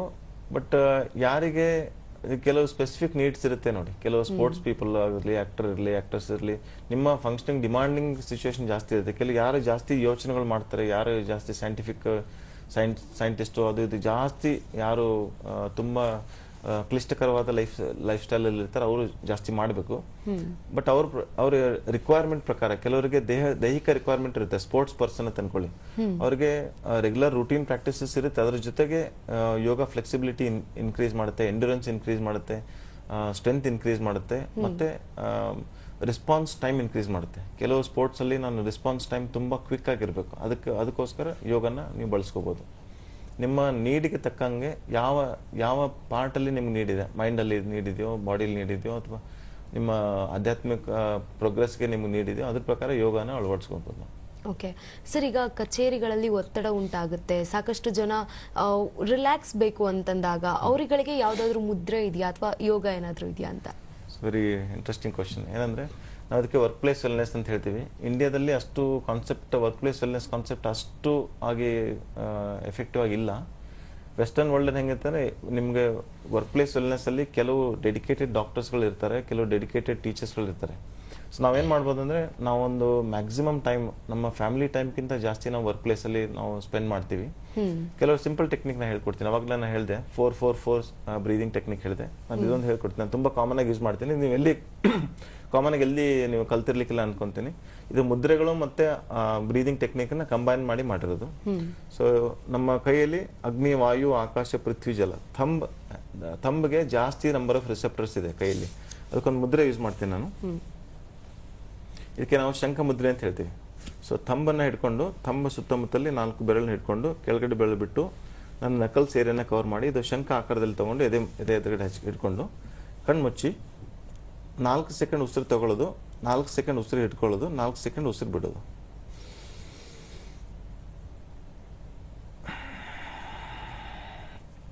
ನಾಲ್ಕು ಸೆಕೆಂಡ್ ನಿಮಗೆ ಕೌಂಟ್ ಮಾಡೋಕ್ಕೆ ಕಷ್ಟ ಆದರೆ ಕ್ಷಣಗಳು 4 ಮೂಮೆಂಟ್ಸ್ ನೀವು breathing in, holding the breath, breathing out ಮಾಡಿ. ಇದರಿಂದ ಏನಾಗುತ್ತೆ ಅಂದರೆ, ಇದು ಒಂದ್ಸಲಿ ನಾನು ಮಾಡಿದೆ, ಈ ಥರ ನೀವು 10 to 20 ಟೈಮ್ಸ್ ಮಾಡಿದ್ರೆ ನಿಮ್ಮ ನಂಬರ್ ಆಫ್ ಥಾಟ್ಸ್, ಯೋಚನೆಗಳು ಕಡಿಮೆ ಆಗುತ್ತೆ, ಬಾಡಿ ಮೈಂಡ್ ಸ್ಪಿರಿಟ್ ಸ್ವಲ್ಪ ಬ್ಯಾಲೆನ್ಸ್ ಆಗುತ್ತೆ, ನಿಮ್ಮ ಕ್ರಿಯಾಶಕ್ತಿ ಮತ್ತು ವರ್ಕ್ ಪ್ರೊಡಕ್ಟಿವಿಟಿ ನಿಮ್ಮದು ಇನ್ಕ್ರೀಸ್ ಆಗುತ್ತೆ, ರಿಲ್ಯಾಕ್ಸೇಷನ್ ಜಾಸ್ತಿ ಬೆಳ್ಕೊಳ್ಳುತ್ತೆ. ಓಕೆ ಓಕೆ, ಶಂಖಮುದ್ರೆ ಹೌದೇ ಅಲ್ವಾ ಸರ್? ಸರ್, ಟಿವಿ ಸ್ಕ್ರೀನ್ ಮೇಲೆ ಏನು ಬರ್ತಾ ಇದೆ ಅಲ್ವಾ, ಇದೇ ಮುದ್ರೆಯನ್ನ ಬಳಸಿ ಅಂತ ಸರ್ ಈಗ ಹೇಳ್ತಾ ಇದ್ರು. ಈ ಒಂದು ಮುದ್ರೆಯನ್ನ ಬಳಸಿದ್ರೆ ನಿಮ್ಮ ಒತ್ತಡ, ಕೆಲಸದ ಒತ್ತಡಗಳಲ್ಲಿ ಏನೇ ಒಂದು ಒತ್ತಡ ಇದ್ರೂ ರಿಲ್ಯಾಕ್ಸ್ ಆಗುವಂತಹ ಒಂದು ಮುದ್ರೆ ಇದು. ಸರ್, ಬಾಬುರಾವ್ ಕುಲಕರ್ಣಿ ಅಂತ ವಿಜಯಪುರದಿಂದ ಕರೆ ಮಾಡಿದ್ದಾರೆ. ಸರ್ ನಮಸ್ತೆ.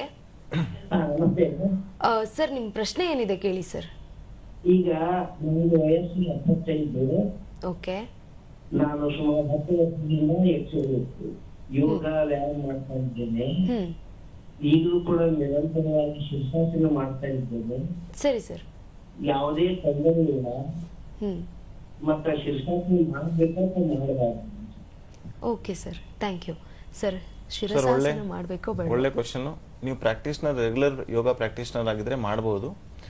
ನಾವು 60 ವಯಸ್ಸು ಆದ್ಮೇಲೆ ಏನಾಗುತ್ತೆ ಅಂದ್ರೆ, ನಾವು ಸ್ಯಾಕ್ರೋಪೀನಿಯಾ ಅಂತ ಹೇಳ್ತೀವಿ. ಮಸಲ್ ಮಾಸ್, ನಮ್ಮ ಸ್ನಾಯುಗಳು ಸ್ವಲ್ಪ ಸಾಂದ್ರತೆ ಅಥವಾ ಡೆನ್ಸಿಟಿ, ಸ್ಟ್ರೆಂತ್ ಸ್ವಲ್ಪ ಕಡಿಮೆ ಆಗುತ್ತೆ.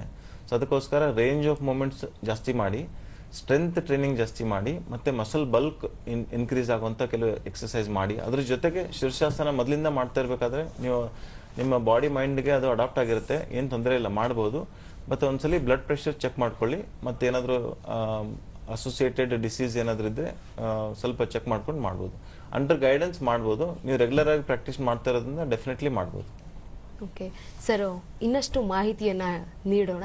ಅದಕ್ಕಿಂತ ಮುಂಚೆ ಒಂದು ಕಾರ್ಯಕ್ರಮದಲ್ಲಿ ಚಿಕ್ಕ ವಿರಾಮ ತೆಗೆದುಕೊಳ್ಳೋಣ.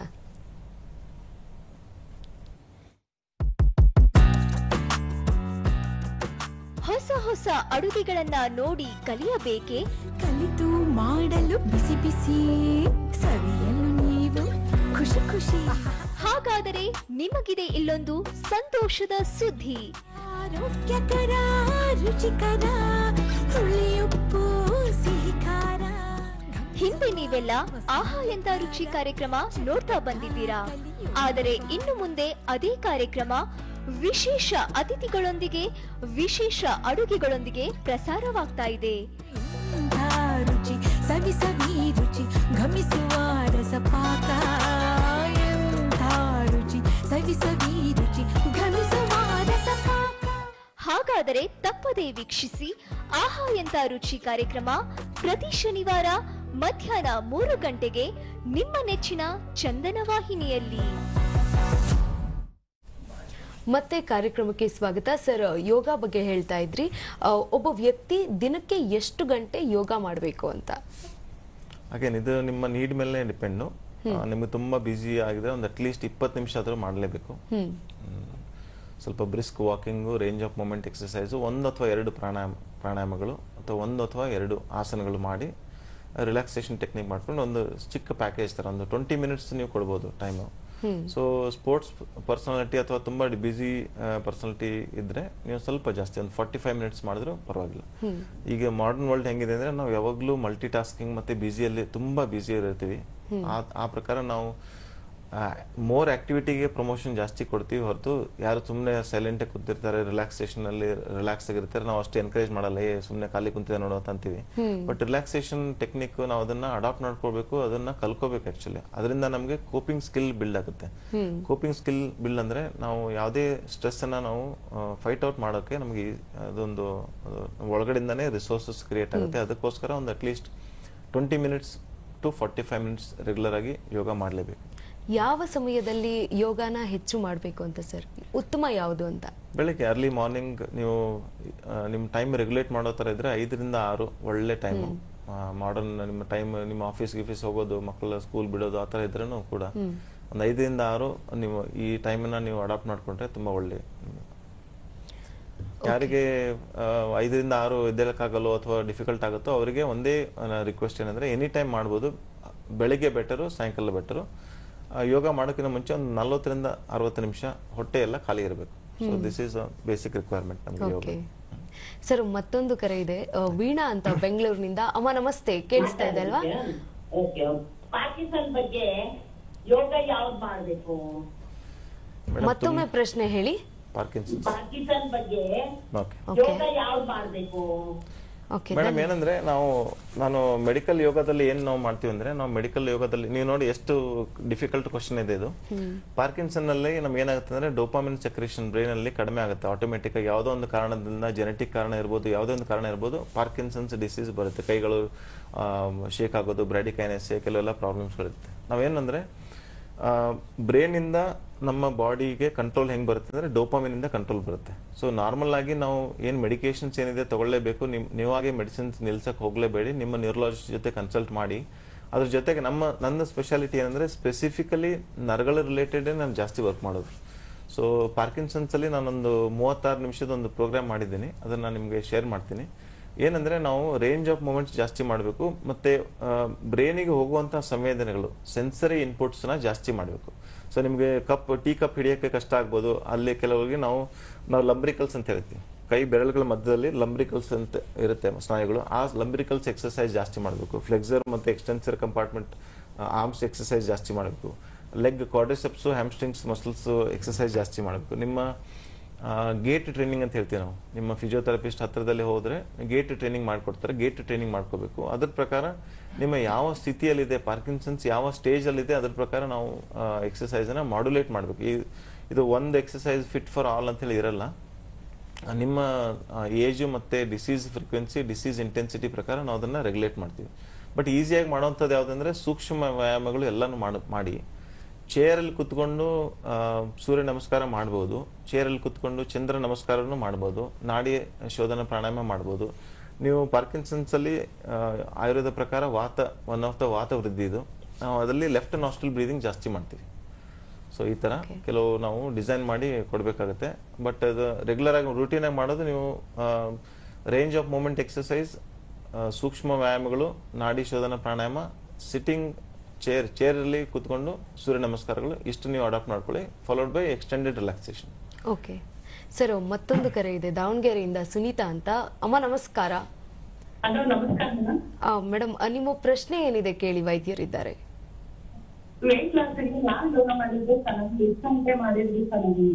Thank you. Yoga weight loss ಮಾಡೋದಕ್ಕೆ ಯಾವ ಯೋಗ ಸೂಕ್ತ? ಓಕೆ, ಸೊ ತುಂಬಾ ಇಂಟ್ರೆಸ್ಟಿಂಗ್ ಆಗಿರುವಂತ ಕ್ವಶನ್ ಇದು, ಎಲ್ಲರಿಗೂ ಬೇಕು. ಹೌದು. ಅಮೆರಿಕ, ಚೈನಾ ಮತ್ತೆ India top 3 heavy weight countries ಅಂತ ಹೇಳ್ಬೋದು. America first, China second, India third. So ನಾವೇನಂದ್ರೆ ನಮಗೆ ವೆಸ್ಟರ್ನ್ ಮತ್ತು ಈಸ್ಟರ್ನ್ ನಾವು ನಮ್ಮ ಸಂಸ್ಕೃತಿ ಮತ್ತು ಹೊರಗಡೆ ಅಂತ ಬರೋ ಸಂಸ್ಕೃತಿನ ನಾವು ಬಹುಬೇಗ ಅಡಾಪ್ಟ್ ಮಾಡ್ಕೊತಿದ್ದೀವಿ. ಎಕ್ಸ್ಟರ್ನಲ್ ನಾವು ಹೊರಗಡೆ ಊಟ ಮಾಡೋದಿರ್ಬೋದು, ನಿಮ್ಮ ಝೊಮ್ಯಾಟೊ ಇವೆಲ್ಲ ಹೊರಗಡೆಯಿಂದ ಊಟದ ಎಲ್ಲ ಇರ್ಬೋದು. ನಮ್ಮೇನಾಗಿದೆ ಅಂದರೆ ನಮ್ಮ ಇಂಟೇಕ್ ಆಫ್ ಕ್ಯಾಲರೀಸ್ ಜಾಸ್ತಿ ಇದೆ, ಔಟ್ಪುಟ್ ಕಡಿಮೆ ಇದೆ. ಸೊ ಇದಕ್ಕೋಸ್ಕರ ಯಾವ ಯೋಗದಲ್ಲಿ ನಿಮ್ಮ ಬೇಸಿಕ್ ಬ್ರೀದಿಂಗ್ ಕೆಪಾಸಿಟಿ ಜಾಸ್ತಿ ಮಾಡೋವಂಥದ್ದು ಅಥವಾ ಬೇಸಲ್ ಮೆಟಬಾಲಿಕ್ ರೇಟ್ ಜಾಸ್ತಿ ಮಾಡೋಂಥ ಎಕ್ಸಸೈಸನ್ನ ನಾವು ಅಡಾಪ್ಟ್ ಮಾಡ್ಕೋಬೇಕಾಗುತ್ತೆ. ಫಾರ್ ಎಕ್ಸಾಂಪಲ್ ನಾನು ಇದು ಸೂರ್ಯ ಮುದ್ರೆ ಹೇಳ್ಕೊಡ್ತೀನಿ. ಯೂಶಲಿ ಸೂರ್ಯ ಮುದ್ರೆ ಒಂದು 5 ನಿಮಿಷದಿಂದ ಸ್ಟಾರ್ಟ್ ಮಾಡಿ, ಸೂರ್ಯ ಮುದ್ರೆ 5 ನಿಮಿಷ, ಮತ್ತೆ ರೈಟ್ ನಾಸ್ಟ್ರಲ್ ಬ್ರೀದಿಂಗ್ ಅಂತ ಹೇಳ್ತೀವಿ ನಾವು. ಸೂರ್ಯ ಅನುಲೋಮ ವಿಲೋಮ ಪ್ರಾಣಾಯಾಮ SAV ಅಂತ ಹೇಳ್ತೀವಿ. ನಾನು ಏನು ಅಡಾಪ್ಟ್ ಮಾಡ್ತೀನಿ ಅಂದ್ರೆ ನಿಮ್ಮ BP ಎಲ್ಲ ಕರೆಕ್ಟ್ ಆಗಿದ್ರೆ ಸೂರ್ಯ ಅನುಲೋಮ ವಿಲೋಮ ಪ್ರಾಣಾಯಾಮ ಓನ್ಲಿ ರೈಟ್ ನಾಸ್ಟ್ರಲ್ ಬ್ರೀದಿಂಗ್ ಒಂದು 40 ಸಲ ಬೆಳಿಗ್ಗೆ, 40 ಸಲ ಮಧ್ಯಾಹ್ನ, 40 ಸಲ ಸಾಯಂಕಾಲ ಮಾಡಕ್ಕೆ ಸ್ಟಾರ್ಟ್ ಮಾಡಿ. ಪ್ಲಸ್ ಸೂರ್ಯ ಮುದ್ರೆ ಮಾಡಿ ಒಂದು 2 ರಿಂದ 5 ನಿಮಿಷ ಅಷ್ಟೇ. ಅದ್ರ ಜೊತೆಗೆ ನಿಮಗೆ ಮೊಳಕಾಲು ನೋವಿಲ್ಲ, ಬೆನ್ನು ನೋವಿಲ್ಲ, ಆ ಥರ ಏನಾದರೂ ಇದ್ರೆ ನೀವು ರೆಗ್ಯುಲರ್ ಆಗಿ ಸ್ವಲ್ಪ ಫಾಸ್ಟ್ ಸೂರ್ಯ ನಮಸ್ಕಾರ ಅಡಾಪ್ಟ್ ಮಾಡ್ಕೊಂಡ್ರೆ ಬೆಟರು. ಒಂದು 3 ರಿಂದ 5 ಕಿಲೋಮೀಟರ್ ವಾಕಿಂಗ್ ಇದ್ರೆ ಬೆಟರ್. ಬ್ರಿಸ್ಕ್ ವಾಕಿಂಗ್ ಅಂತ ಹೇಳ್ತೀವಿ. ಬ್ರಿಸ್ಕ್ ವಾಕಿಂಗ್ ಅಲ್ಲಿ ಏನಾಗುತ್ತೆ ಅಂದ್ರೆ ನಿಮ್ಮ ಬ್ಲಡ್ ಅಲ್ಲಿರುವಂತಹ ಗ್ಲೂಕೋಸ್ ಯುಟಿಲೈಸ್ ಆಗುತ್ತೆ. ಆ ಗ್ಲೂಕೋಸ್ ಯುಟಿಲೈಸೇಷನ್ ಆದ್ಮೇಲೆ ಒಂದು 20 to 30 ಮಿನಿಟ್ಸ್ ಆದ್ಮೇಲೆ ಮತ್ತೆ ಇನ್ನೊಂದು ಎಕ್ಸರ್ಸೈಸ್ ಮಾಡ್ತಾ ಇದ್ರೆ ಅವಾಗ ನಿಮ್ದು ಫ್ಯಾಟ್ ಬರ್ನಿಂಗ್ ಸ್ಟಾರ್ಟ್ ಆಗುತ್ತೆ. ಸೊ ಆ ಪ್ರಕಾರ ನಾವು ಯೋಗದಲ್ಲಿ ಫಾಸ್ಟ್ ಬ್ರೀದಿಂಗ್ ಟೆಕ್ನಿಕ್ಸ್ನ ಜಾಸ್ತಿ ಯೂಸ್ ಮಾಡ್ತೀವಿ. ನನ್ನ ಯೋಗ ಕ್ಲಾಸಲ್ಲಿ ಏನು ಯೂಸ್ ಮಾಡ್ತೀನಿ ಅಂದರೆ ರೂಟೀನ್ ಆಸನಗಳೇ ಇರುತ್ತೆ, ಬಟ್ ಅಲ್ಲಿ ಕಪಾಲಭಾತಿನ ನಾನು ಜಾಸ್ತಿ ಮಾಡ್ತೇನೆ. ನಿಮಗೆಲ್ಲ ನಾನು ಬೇಸಿಕ್ ನಾವೇನು ಮಾಡ್ತೀವಿ ಅಂದರೆ ಮೆಡಿಕಲ್ ಕಂಡೀಷನ್ಗೆ ಎಲ್ಲ ಚೆಕ್ ಮಾಡ್ತೀವಿ. ನಿಮ್ಮ ಬೇಸಿಕ್ ವೈಟಲ್ಸ್, BP, ಶುಗರ್ ಎಲ್ಲ ಚೆಕ್ ಮಾಡಿ, ನಿಮ್ಮ ECG, 2D ಎಕೋ ಎಲ್ಲ ಚೆಕ್ ಮಾಡಾದ್ಮೇಲೆ ನಾನು ಯೂಶಲಿ ಎಕ್ಸರ್ಸೈಸ್ ಸ್ಟಾರ್ಟ್ ಮಾಡ್ತೀವಿ. ಸಿಂಪಲ್ ಏನು ಟೆಕ್ನಿಕ್ ಅಂದರೆ ಲಿಪಿಡ್ ಆಕ್ಸಿಡೇಷನ್, ಫ್ಯಾಟ್ ನಾವು ಬರ್ನಿಂಗ್ ಕೆಪಾಸಿಟಿನ ಬಿಲ್ಡ್ ಮಾಡೋಕ್ಕೋಸ್ಕರ ಉಸಿರಾಟ ಮತ್ತು ದೇಹದ ಆಸನಗಳನ್ನು ಯೂಸ್ ಮಾಡ್ತೀವಿ. ಆಸನಗಳಲ್ಲಿ ಮೇನ್ಲಿ ಸ್ವಲ್ಪ ಫಾಸ್ಟ್ ಮತ್ತು ಸ್ಟ್ರಾಂಗ್ ಎಕ್ಸಸೈಸನ್ನು ನಾವು ಅಡಾಪ್ಟ್ ಮಾಡ್ಕೊತೀವಿ. ಆಸನಗಳಲ್ಲೂ ನಾನು ಎಲ್ಲಿ ವೇಟ್ ಕಡಿಮೆ ಮಾಡಬೇಕು, ಹೊಟ್ಟೆಯಲ್ಲಿ ಕಡಿಮೆ ಮಾಡಬೇಕಂದ್ರೆ ಹೊಟ್ಟೆ ರಿಲೇಟೆಡ್ ಆಸನಗಳು, ತೊಡೆ ಮತ್ತು ಹ್ಯಾಮ್ಸ್ಟ್ರಿಂಗ್ಸ್ ಅಲ್ಲಿ ಕಡಿಮೆ ಮಾಡಬೇಕಂದ್ರೆ ಅದರ ರಿಲೇಟೆಡ್ ಆಸನಗಳು ನಾವು ಡಿಸೈನ್ ಮಾಡಿ ಕೊಡ್ತೀವಿ. ಓಕೆ, ಈ ಬಗ್ಗೆ ಇನ್ನಷ್ಟು ಮಾಹಿತಿಯನ್ನ ಕೂಡ ನಾವು ಕಾರ್ಯಕ್ರಮದ ಕೊನೆಯಲ್ಲಿ ದೂರವಾಣಿ ಸಂಪರ್ಕದ ಕರೆಯನ್ನ ಹಾಕಿರ್ತೀವಿ, ನಂಬರನ್ನ ಹಾಕಿರ್ತೀವಿ. ನೀವು ಕರೆ ಮಾಡಿ ಹೆಚ್ಚಿನ ಮಾಹಿತಿಯನ್ನ ತೆಗೆದುಕೊಳ್ಬಹುದು. ಸರ್, ಮಾತನಾಡ್ತಾ ಇದ್ವಿ, ಇತ್ತೀಚಿನ ದಿನಗಳಲ್ಲಿ ವರ್ಕೌಟ್ ಮಾಡುವಾಗ ಹೃದಯಾಘಾತದಿಂದ ಯುವಕರು ಸಾವನ್ನಪ್ತಾ ಇದ್ದಾರೆ. ಈ ಬಗ್ಗೆ ಹೇಳೋದಾದ್ರೆ ಸರ್, ಯಾಕೆ ಅಂತ? ಇದೊಂದು ತುಂಬಾ ಕ್ರಿಟಿಕಲ್ ಫೇಸ್. ನಾವು ನಮ್ಮ ಲೈಫ್ ಸ್ಟೈಲ್ ಹೆಂಗಿದೆ ಅಂದ್ರೆ, ಹಳೆ ಕಾಲದಲ್ಲಿ ಒಂದು 60 ವರ್ಷ ಹಳೆದರಲ್ಲಿ ನಮ್ಮದು ಜಾಸ್ತಿ ವರ್ಕ್ ಏನಾಗ್ತಿತ್ತು ಅಂದರೆ ಓಡಾಟ ಇರೋದು, ಹೊಲದಲ್ಲಿ ಫೀಲ್ಡಲ್ಲಿ ವರ್ಕ್ ಮಾಡೋದು, ಬಿಸಿಲಲ್ಲಿ ವರ್ಕ್ ಮಾಡೋದು, ಎಲ್ಲ ಫಿಸಿಕಲ್ ಆಕ್ಟಿವಿಟಿ ಜಾಸ್ತಿ ಆಗ್ತಾಯಿತ್ತು. ನಮ್ಮ ಇಂಡಸ್ಟ್ರಿಯಲ್ ರೆವಲ್ಯೂಷನ್ ಆಗ್ತಾ ಏನಾಗ್ತಾ ಇದೆ ಅಂದರೆ ನಮ್ಮ ಮೈಂಡ್ ಆಕ್ಟಿವಿಟಿ ಜಾಸ್ತಿ ಮತ್ತು ಸಿಟ್ಟಿಂಗ್ ಜಾಸ್ತಿ. ನಾವು sitting is a new form of disease ಅಂತ ಹೇಳ್ಬೋದು. ನಾವು ಕುಂತಲ್ಲೇ ಕುಂತಿರೋದು ನಾವು ಏನೋ ಹೇಳ್ತೀವಿ ಅಂದರೆ it is equal to smoking. ನಾನು ಸ್ಮೋಕ್ ಮಾಡಲ್ಲ ಅಂತ ಅನ್ಬೋದು, ಬಟ್ ನಾನು 12 ಗಂಟೆ ಕುಂತಲ್ಲೇ ಕೆಲಸ ಮಾಡಿದ್ರೆ ನಮಗೆ ಹೊಟ್ಟೆ ಆಸುಪಾಸಿನಲ್ಲಿ ಫ್ಯಾಟ್ ಡಿಪೋಸಿಷನ್ ಜಾಸ್ತಿ ಆಗುತ್ತೆ. ಅದಕ್ಕೆ ನಾವು ವಿಸರಲ್ ಫ್ಯಾಟ್ ಅಂತ ಹೇಳ್ತೀವಿ. ವಿಸರಲ್ ಫ್ಯಾಟ್ ನಮ್ಮ ಇಂಟರ್ನಲ್ ಆರ್ಗನ್ಗಳ ಮೇಲೆ ಫ್ಯಾಟ್ ಪ್ರಮಾಣ ಜಾಸ್ತಿ ಆಗುತ್ತೆ. ನಾವೇನು ಮಾಡ್ಬೋದು ಅಂದರೆ 2-3 ಪ್ರಿವೆಂಟಿವ್ ಬ್ಲಡ್ ಟೆಸ್ಟ್ಗಳಿದೆ. ಹೋಮೋಸಿಸ್ಟಿನ್, ಲೈಪೋಪ್ರೋಟೀನ್ ಮತ್ತು ಕಾರ್ಡಿಯಾಕ್ ಟ್ರೋಪೋನಿನ್ ಅಂತ ಹೇಳಿ ನಾವು ಹೇಳ್ತೀವಿ. ಇದನ್ನು ಯಾವಾಗೋ ಒಂದ್ಸಲಿ 40 ಇಯರ್ಸ್ ಅಬೋವ್ ನೀವು ಒಂದ್ಸಲಿ ಚೆಕ್ ಮಾಡ್ಕೊಂಡು ಬೆಟರು. ಮತ್ತು ನಿಮ್ಮ ಯಾವುದೋ ಒಂದು, ನೀವು ಬರೀ ನಾನು ಯೋಗ ಅಂತಲೇ ಹೇಳಲ್ಲ, ಯೋಗ ಇದ್ದರೆ ಒಳ್ಳೆಯದು, ಬಟ್ ವಾಕಿಂಗ್ ಆದರೂ ಮಾಡ್ಬೋದು, ಸಿಂಪಲ್ ಜಿಮ್ ಟೆಕ್ನಿಕ್ಸ್ ಮಾಡ್ಬೋದು. ಬಟ್ ಯಾವುದು ಹೆವಿ ಎಕ್ಸಸೈಸ್ ನೀವು ಅಂಟಿಲ್ ನೀವು ಸ್ಪೋರ್ಟ್ಸಲ್ಲಿ ಇರೋರು ಇದ್ದರೆ ಮಾತ್ರ, ಅಂಡರ್ ಗೈಡೆನ್ಸಲ್ಲಿ ಇದ್ದರೆ ಮಾತ್ರ ಮಾಡಬೇಕು. ಬರೀ ನೀವಾಗೆ ನೀವು high intensity training, cardio respiratory exercises ನೀವಾಗೆ ಮಾಡಬಾರ್ದು. ಯಾಕಂದರೆ ಎಕ್ಸಸೈಸ್ ಮಾಡಬೇಕಾದ್ರೆ ನಿಮ್ಮ ಸ್ನಾಯುಗಳು ಜಾಸ್ತಿ ಏನು ಬ್ಲಡ್ ಗ್ಲೂಕೋಸ್ ಯುಟಿಲೈಸ್ ಮಾಡ್ತಾ ಇರುತ್ತೆ. ಆ ಟೈಮಲ್ಲಿ ನಿಮಗೆ ಹಾರ್ಟು ಜಾಸ್ತಿ ಬ್ಲಡ್ ಪಂಪ್ ಮಾಡ್ತಾ ಇರುತ್ತೆ. ಎಲ್ಲಿ ನೀಡಿದೆ, ಯಾವ ಸ್ನಾಯುಗಳಲ್ಲಿ ನೀಡಿದೆ ಅಲ್ಲಿ ಪಂಪ್ ಮಾಡ್ತಾ ಇರುತ್ತೆ. ಆಗ ಹಾರ್ಟಿಗೆ ತನ್ನದೇ ಆದ ಒಂದು ಬ್ಲಡ್ ಸರ್ಕ್ಯುಲೇಷನಲ್ಲಿ ಏನಾದರೂ ಏರುಪೇರು ಆದರೆ, ಕಡಿಮೆ ಆದರೆ, ನಾವು ಏನು ಹೇಳ್ತೀವಿ ಡಯಾಸ್ಟೋಲಿಕ್ ಸ್ಟ್ರೋಕ್ ವಾಲ್ಯೂಮ್ ಅಥವಾ ಡಯಾಸ್ಟೋಲಿಕ್ ಬ್ಲಡ್ ವಾಲ್ಯೂಮ್ ಸ್ವಲ್ಪ ಕಡಿಮೆ ಆದರೆ ಹಾರ್ಟ್ಗಳಿಗೆ ರಕ್ತ ಸಂಚಲನೆ ಕಡಿಮೆ ಆಗುತ್ತೆ. ಅಲ್ಲೇನಾದರೂ ನಿಮಗೆ ಅಥೆರೋಸ್ಕ್ಲೆರೋಸಿಸ್ ಅಥವಾ ಎಂಜನಲ್ ಇಂಡೈರೆಕ್ಟ್ ಅಥವಾ ಡೈರೆಕ್ಟ್ ಎಂಜನಲ್ ಪ್ರಾಬ್ಲಮ್ ಇದ್ದರೆ ಅಲ್ಲಿ ಹಾರ್ಟ್ ಅಟ್ಯಾಕ್ ಆಗುವಂಥ ಚಾನ್ಸಸ್ಗಳು ಜಾಸ್ತಿ ಆಗುತ್ತೆ. ಅದಕ್ಕೋಸ್ಕರ ಮೆಡಿಕಲ್ ಗೈಡೆನ್ಸಲ್ಲಿ ಒಂದು ಟ್ರೈನಿಂಗ್, ನೀವು ಒಂದು ಇದಕ್ಕೊಂದು ಪ್ರಿಸ್ಕ್ರಿಪ್ಷನ್ ಥರ ಮಾಡ್ಕೊಂಡು, ಎಕ್ಸಸೈಸ್ ಪ್ರಿಸ್ಕ್ರಿಪ್ಷನ್ ಅಂತ ಹೇಳ್ತೀವಿ. ಯೂಶಲಿ ಯಾರು ಮಾತಾಡಲ್ಲ ಇದ್ರ ಬಗ್ಗೆ. ಎಕ್ಸಸೈಸನ್ನೇ ನಾವು ಪ್ರಿಸ್ಕ್ರಿಪ್ಷನ್ ರೂಪದಲ್ಲಿ, ಮೆಡಿಕಲ್ ಪ್ರಿಸ್ಕ್ರಿಪ್ಷನ್ ರೂಪದಲ್ಲಿ ಕೊಡ್ಬೋದು. ಸೊ ನಾನು ಆವಾಗಲೇ ಹೇಳಿರೋ ಪ್ರಕಾರ ಹೋಮೋಸಿಸ್ಟಿನು, ಅಪೋಲೈಪೋಪ್ರೋಟೀನು, ಕಾರ್ಡಿಯಾಕ್ ಟ್ರೋಪೋನಿನ್ ಒಂದು ಸಲ ಮಾಡಿಸ್ಕೊಳ್ಳೋಕ್ಕಾದ್ರೆ ಮಾಡಿಸ್ಕೊಂಡು ನಿಮ್ಮ ವೈದ್ಯರನ್ನ ಮೀಟ್ ಮಾಡಿ ಯಾವ ಸಿಂಪಲ್ ಎಕ್ಸಸೈಸಿಂದ ಸ್ಟಾರ್ಟ್ ಮಾಡಿ ನಿಧಾನವಾಗಿ ನಿಮ್ಮ ಎಕ್ಸಸೈಸ್ ಇಂಟೆನ್ಸಿಟಿನ ಜಾಸ್ತಿ ಮಾಡಿ. ಸರ್, ಈಗ ನೀವು ಒಬ್ಬ ವೈದ್ಯರಾಗಿ, ಯೋಗ ತಜ್ಞರಾಗಿ ಯಾವುದು ಬೆಸ್ಟ್ ಸರ್? ಯೋಗ ಬೆಸ್ಟಾ ಅಥವಾ ವರ್ಕೌಟ್ ಬೆಸ್ಟಾ ಅಂತ? ವರ್ಕೌಟ್ ಮಾಡೋದು ಜಿಮ್ ಬೆಸ್ಟಾ ಅಂತ? ನಾವು ಇದನ್ನ ನಾವು ಯಾವುದು ಪ್ರೋ ಮತ್ತೆ ಅಗೇನ್ಸ್ಟ್ ಆಗಿಲ್ಲ. ಬಟ್ ಏನಂದ್ರೆ ಯೋಗ ಯಾವಾಗ್ಲೂ ಬೆಸ್ಟ್. ನನ್ಗೆ ಮೆಡಿಕಲ್ ಇಂಟ್ರೆಸ್ಟ್ ಯೋಗಕ್ಕೆ ಯಾಕೆ ಬಂದಿರೋದಂತೆ ಒಂದು 2-3 ಪಾಯಿಂಟ್ ಹೇಳ್ತೀನಿ. ಇದು ಮೈಂಡ್ ಬ್ಲೋಯಿಂಗ್ ಪಾಯಿಂಟ್ಸ್ ಇದೆ. ಯಾವುದೇ ಜಿಮ್ ವರ್ಕೌಟ್ ಮಾಡಿದ್ರೆ ನಮಗೆ ಬೇಸಲ್ ಮೆಟಬಾಲಿಕ್ ರೇಟ್ ಜಾಸ್ತಿ ಆಗುತ್ತೆ. ಬೇಸಲ್ ಮೆಟಬಾಲಿಕ್ ರೇಟ್ ಜಾಸ್ತಿ ಆದ್ರೆ ಅದ್ರ ತಕ್ಕಂಗೆ ನಮ್ಮ ಊಟದ ಇಂಟೆನ್ಸಿಟಿ ನಾವು ಜಾಸ್ತಿ ಊಟ ಮಾಡ್ತೀವಿ. ಯಾಕೆಂದ್ರೆ ನಮ್ಮ ಬ್ರೈನ್ ಅಲ್ಲಿ ಒಂದು ಹಂಗರ್ ಸೆಂಟರ್, ಸಟೈಟಿ ಸೆಂಟರ್ ಅಂತ ಬರುತ್ತೆ. ಆ ಹಂಗರ್ ಸೆಂಟರ್ಗೆ ಎಕ್ಸಸೈಸ್ ಮಾಡೋದ್ರಿಂದ, ಜಾಸ್ತಿ ಎಕ್ಸಸೈಸ್ ಹೆವಿ ವರ್ಕೌಟ್ ಮಾಡೋದ್ರಿಂದ ಹಂಗರ್ ಸೆಂಟರ್ ಅಲ್ಲಿ ಡಿಮಾಂಡ್ ಫಾರ್ ದ ಫುಡ್, ನಾನು ಊಟ ಜಾಸ್ತಿ ತಗೋಬೇಕಂತ ಆಗುತ್ತೆ. ಯಾವಾಗ ಈ ಎಕ್ಸಸೈಸ್ ಸ್ಟಾಪ್ ಆಗುತ್ತಲ್ಲೋ ಆ ಹಂಗರ್ ಸೆಂಟರ್ಗೆ ಇನ್ನೂ ಅದೇ ಕ್ರೇವಿಂಗ್ ಇರುತ್ತೆ. ಹಂಗರ್ ಸೆಂಟರ್ಗೆ ಹೈ ಫುಡ್ ಬೇಕು. ಅವಾಗ ನಾವು ಊಟ ಜಾಸ್ತಿ ಮಾಡ್ತೀವಿ, ಎಕ್ಸಸೈಸ್ ಕಡಿಮೆ ಮಾಡ್ಬಿಡ್ತೀವಿ. ಅವಾಗ ಎಷ್ಟು ವೇಟ್ ನಾನು ಕರಗಿಸಿರ್ತೀವಿ ಅಷ್ಟು ವೇಟ್ ವಾಪಸ್ ಬರುತ್ತೆ. ಈ ಯೋಗದಲ್ಲಿ ಏನಾಗುತ್ತೆ ಅಂದ್ರೆ ನಿಮ್ಮ ಬೇಸಲ್ ಮೆಟಬಾಲಿಕ್ ರೇಟ್ ಜಾಸ್ತಿನೂ ಆಗಲ್ಲ, ಕಡಿಮೆನೂ ಆಗಲ್ಲ. ನಾರ್ಮಲ್ ಎಕ್ಸಸೈಸ್ ಅಲ್ಲಿ ಬೇಸಲ್ ಮೆಟಬಾಲಿಕ್ ರೇಟ್ ಜಾಸ್ತಿ ಆಗುತ್ತೆ. ಯೋಗದಲ್ಲಿ ಕಡಿಮೆ ಆಗ್ಬೋದು ನಿಮ್ಮ ಬಾಡಿ ಟೈಪ್ ಪ್ರಕಾರ, ಅಥವಾ ಜಾಸ್ತಿ ಆಗ್ಬೋದು, ರೆಗ್ಯುಲೇಟ್ ಆಗುತ್ತೆ. ಸೊ ಅದಕ್ಕೋಸ್ಕರ ಇಂಟಿಗ್ರೇಟ್ ಆಗಿ ನಿಮ್ಮ ಜಿಮ್ ಮಾಡ್ತಾ ಇದ್ರೆ ಜಿಮ್ ಆದ್ಮೇಲೆ ಸ್ವಲ್ಪ ರೇಂಜ್ ಆಫ್ ಮೂವ್ಮೆಂಟ್ಸ್, ರಿಲ್ಯಾಕ್ಸೇಷನ್ಸ್ ಈ ತರ ಅಡಾಪ್ಟ್ ಮಾಡ್ಕೊಂಡು ನೀವು ಮಾಡ್ಬೋದು. ಸೊ ನಾವು ಇಂಟಿಗ್ರೇಟೆಡ್ ಮಾಡೋದು ಬೆಟರ್.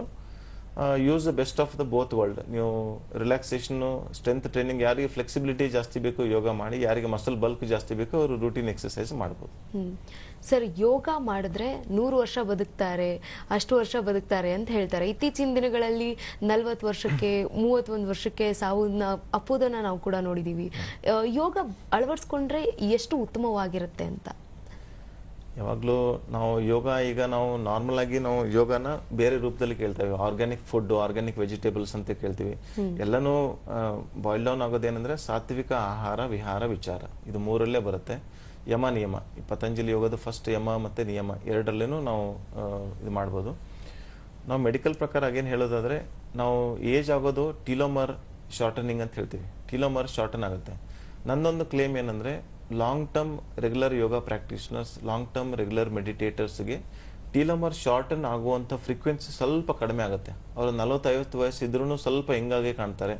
ಸೊ ಆ ಥರ ನಿಮ್ಮ ಲಾಂಗೆವಿಟಿನ ಬೆಳೆಸ್ಬೋದು, ನಿಮ್ಮ ಡಿಸೀಸ್ ಫ್ರೀ ಇಯರ್ಸ್ನ ಬೆಳೆಸ್ಬೋದು. ಡಿಸೀಸ್ ಇದ್ರೂ ಕೂಡ ಕಂಟ್ರೋಲ್ಡಲ್ಲಿ ಡಿಸೀಸ್ನ ಅಳವಡಿಸ್ಕೊಂಡು ತುಂಬ ಕಡಿಮೆ ಮೆಡಿಸಿನ್ಸಲ್ಲಿ ಅದನ್ನು ಅಡಾಪ್ಟ್ ಮಾಡಿಕೊಂಡು ನೀವು ಲೈಫನ್ನು ಸರಿದೂಗಿಸ್ಬೋದು. ಓಕೆ ಸರ್, ಯೋಗ ಮಾಡುವಾಗ ಯಾವ ರೀತಿಯಾದಂತಹ ಉಡುಪುಗಳನ್ನು ಧರಿಸೋದು ಸೂಕ್ತ ಅಂತ ಸರ್? ಯಾಕಂತಂದ್ರೆ ಕೆಲವೊಬ್ರು ಒಂದೊಂದು ರೀತಿಯಲ್ಲಿ ಯೋಗಗಳ ಮಾಡುವಾಗ ಬಟ್ಟೆಗಳನ್ನು ಧರಿಸ್ತಾರೆ. ಯಾವುದು ಧರಿಸಿದ್ರೆ ಸೂಕ್ತ ಅಂತ ಸರ್? ಯೂಶಲಿ ನಾವು ಸಿಂಪಲ್ ಫ್ಲೆಕ್ಸಿಬಿಲಿಟಿ ಆಸನಕ್ಕೆ ತುಂಬ ಟೈಟ್ ಇಲ್ಲದೆ ಇರುವಂಥ ಉಡುಪುಗಳನ್ನು ನೀವು ಯೂಸ್ ಮಾಡಬೇಕು. ನಾವು ಯೋಗ ವೇರ್ಸ್ ಅಂತ ಹೇಳಿ ಹೊಸದರಲ್ಲಿ ಬರುತ್ತೆ, ತುಂಬ ಟೈಟ್ ಆಗಿರುವಂಥ ಡ್ರೆಸ್ಗಳು ಯೂಶಲಿ ಅಡಾಪ್ಟ್ ಮಾಡ್ಕೊತಾರೆ. ಯೋಗ ಅಂತಂದರೆ ನಮ್ಗೆ ಯೋಗ ಅಂತ ಅಂದ್ಕೊಂಡ ತಕ್ಷಣನೇ ನಮ್ಗೆ ಏನು ಯೋಚನೆ ಮಾಡ್ತೀವಿ ನಾವು, ಯಾರೋ ಯಂಗ್ ಮಕ್ಕಳು, ಹೆಣ್ಮಕ್ಳು, ಹುಡುಗರು ಫುಲ್ ಅಡ್ವಾನ್ಸ್ ಯೋಗ ಮಾಡ್ತಾ ಇರೋದು ಅದ್ರ ನಮ್ಮ ಕಣ್ಣಿಗೆ ಬರುತ್ತೆ. ಬಟ್ ಯೋಗ ಅಂದ್ರೆ ಸಿಂಪಲ್, ನಾನು ಕುಂತಿರೋದನ್ನು ಯೋಗನೇ ಆಗ್ಬೋದು, ಧ್ಯಾನ ಮಾಡ್ತಾ ಇರೋದು ಯೋಗನೇ ಆಗ್ಬೋದು. ಅದಕ್ಕೋಸ್ಕರ ಮೈಂಡ್ ವಿಶ್ರಾಂತಿ ಸ್ಥಿತಿಯಲ್ಲಿ ಇರಬೇಕಾದ್ರೆ ಟೈಟ್ನೆಸ್ ಇದ್ರೆ ಒಂದು ಕನ್ಸ್ಟ್ರಿಕ್ಷನ್ ಫೀಲಿಂಗ್ ಬರುತ್ತೆ. ಅದಕ್ಕೆ ರಿಲ್ಯಾಕ್ಸ್ ಆಗಿರುವಂಥ ಉಡುಪುಗಳು ಇದ್ರೆ ಬೆಟರ್. ಸರ್, ಕೊನೆಯದಾಗಿ ನಮ್ಮ ವೀಕ್ಷಕರಿಗೆ ನೀವು ಹೇಳೋದಾದ್ರೆ ಏನು ಹೇಳ್ತೀರಾ? ನೋಡಿ, ಇಂಡಿಯಾದಲ್ಲಿ ನಮ್ಗೆ ಏನಿದೆ ಅಂದ್ರೆ, ನಾವು ಯಾವಾಗಲೂ ಒಂದು 1000 ವರ್ಷಗಳಿಂದ ಆಚೆ ಇಲ್ಲಿವರೆಗೂ ನಾವು ಗುಲಾಮರಾಗೇನೆ ಇದ್ವಿ. ಇವಾಗಲೂ ಕೆಲವು ಜಾಸ್ತಿ ಮೆಜಾರಿಟಿ ಆಫ್ ಜನ ಇದ್ವಿ. ನಾವು ವೆಸ್ಟರ್ನ್ ಕಾನ್ಸೆಪ್ಟನ್ನು ಈಸಿಯಾಗಿ ಅಡಾಪ್ಟ್ ಮಾಡ್ಕೊತೀವಿ, ಈಸ್ಟರ್ನ್ ಕಾನ್ಸೆಪ್ಟನ್ನು ಮರ್ತು ಬಿಡ್ತೀವಿ. ಸೊ ನಾನೇನು ರಿಕ್ವೆಸ್ಟ್ ಮಾಡ್ಕೊಳ್ಳೋದಂದರೆ, ನಾನು ಪ್ರೆಸೆಂಟ್ ಮಾಡ್ತಾ ಇರೋದು ಮೆಡಿಕಲ್ ಯೋಗ ಆಗಿರೋದ್ರಿಂದ, so this is the best combination. ನಾವು ಜಗತ್ತಿಗೆ ಕೊಟ್ಟಿರುವಂಥ one of the most premium best ನಾವು ಗಿಫ್ಟ್ ಫಾರ್ ದ ವರ್ಲ್ಡ್. ಆ ಗಿಫ್ಟ್ ಬೇರೆ ಜಗತ್ತಿನವ್ರು ಯೂಸ್ ಮಾಡ್ತಾ ಇದ್ದಾರೆ, ಬಟ್ ನಾವೇ ಯೂಸ್ ಮಾಡ್ತಾ ಇಲ್ಲ. ಒಂದೇ ಸ್ಟ್ಯಾಟಿಸ್ಟಿಕ್ಸ್ ಹೇಳಿ ಮುಗಿಸ್ತೀನಿ ನಾನು.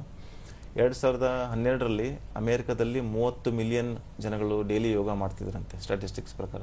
ಅದಾದಮೇಲೆ ಈಗ ಚೈನೀಸ್ 35+ ಮಿಲಿಯನ್ ಜನಗಳು ಯೋಗ ಮಾಡ್ತಾ ಇದ್ದಾರೆ. ಇಂಡಿಯಾದಲ್ಲಿ ಏನಾಗ್ತಾ ಇದೆ ಅಂದರೆ, ನಾವು ತುಂಬ ವೆರೈಟೀಸ್ ಆಫ್ ಬಿಲೀಫ್ ಸಿಸ್ಟಮ್ ಇರೋದ್ರಿಂದ ಯೋಗನ ನಾವು ನಿಗ್ಲೆಕ್ಟ್ ಮಾಡ್ತೀವಿ. ನಾನು ಪೂಜೆ ಮಾಡಿದ್ದೀನಿ ಬಿಡಪ್ಪ ಯೋಗ ಮಾಡ್ದಂಗೆ, ಜಪ ಮಾಡಿದ್ದೀನಿ ಬಿಡಪ್ಪ ಯೋಗ ಮಾಡ್ದಂಗೆ, ಈ ಥರ ನಾವು ಮಾಡ್ಕೊಳ್ತೀವಿ. ಅದಕ್ಕೆ ದೇಹಕ್ಕೆ ರೆಗ್ಯುಲರ್ ಆಗಿ ಆಸನಗಳು ಬೇಕೇ ಬೇಕು, ಸಿಂಪಲ್ ರೇಂಜ್ ಆಫ್ ಮೂಮೆಂಟ್ಸ್ ಬೇಕು, ವಾಕಿಂಗ್ ಎಲ್ಲ ಬೇಕು, ಬ್ರೀದಿಂಗ್ ಟೆಕ್ನಿಕ್ ಬೇಕು, ಮನಸ್ಸು ಕಂಟ್ರೋಲ್ ಆಗೋಕ್ಕೆ ಬ್ರೀದಿಂಗ್ ಟೆಕ್ನಿಕ್ಗಳು ಬೇಕು, ವಿಚಾರಗಳು ಬ್ಯಾಲೆನ್ಸ್ ಆಗೋಕ್ಕೆ ಮೆಡಿಟೇಷನ್ಗಳು ನೀವು ಮಾಡ್ತಾ ಇರಬೇಕು. ಸಿಂಪಲ್ ನಿಮ್ಮ ಪ್ರಕಾರ 5 ನಿಮಿಷ ಬೇಕಂದ್ರೂ ಮಾಡಿ, 20 ನಿಮಿಷ ಬೇಕಂದ್ರೂ ಮಾಡಿ, 45 ನಿಮಿಷ ಬೇಕಂದ್ರೂ ಮಾಡಿ, ಬಟ್ ಅಡಾಪ್ಟ್ ಮಾಡ್ಕೊಳ್ಳಿ. ನಿಮ್ಮ ನೆಕ್ಸ್ಟ್ ಜನರೇಷನ್ ಹೊರಗಡೆ ಬಂದು ಬೇರೆ ಹೊರದೇಶಗಳದವರು ಬಂದು ಯೋಗ ಹೇಳ್ಕೊಡೋದು ಆಗ್ಬಾರ್ದು. ನಿಮ್ಮ ಮಕ್ಕಳು ಅಥವಾ ನೀವು ಅಟ್ಲೀಸ್ಟ್ ನಿಮಗೆ ಮಕ್ಕಳು ಏನಾದರೂ ಇದ್ರೆ ಅಟ್ಲೀಸ್ಟ್ ಮಕ್ಕಳಿಗೆ ಹೇಳಿಕೊಳ್ಳೋಷ್ಟಾದರೂ ನಾವು ಯೋಗ ಕಲಿಸಲೇಬೇಕು. ಓಕೆ, ಧನ್ಯವಾದಗಳು ಸರ್. ಇಷ್ಟೊತ್ತು ಕಾರ್ಯಕ್ರಮದಲ್ಲಿ ಕೂತು ಯೋಗ ಬಗ್ಗೆ ನಮಗೆ ಸಾಕಷ್ಟು ಮಾಹಿತಿಯನ್ನು ತಿಳಿಸ್ಕೊಟ್ಟಿದ್ದೀರಿ. ಧನ್ಯವಾದಗಳು. ನೋಡಿದ್ರಲ್ಲ ವೀಕ್ಷಕರೇ, ಯಾಕೆ ಯೋಗ ಅಳವಡಿಸ್ಕೊಳ್ಬೇಕು, ಇತ್ತೀಚಿನ ದಿನಗಳಲ್ಲಿ ನಡೀತಾ ಇರುವಂತಹ ಕ್ರಮಗಳನ್ನು ನೋಡಿದಾಗ ಯೋಗ ಜಾಸ್ತಿಯನ್ನು ಅಳವಡಿಸ್ಕೊಳ್ಳಿ. ಯೋಗ ಇದ್ರೆ ಆರೋಗ್ಯ. ಇದಾಗಿತ್ತು ಈ ಹೊತ್ತಿನ ವಿಶೇಷ. ಮತ್ತೆ ಮುಂದಿನ ಕಾರ್ಯಕ್ರಮದಲ್ಲಿ ಸಿಗೋಣ. ಧನ್ಯವಾದಗಳು.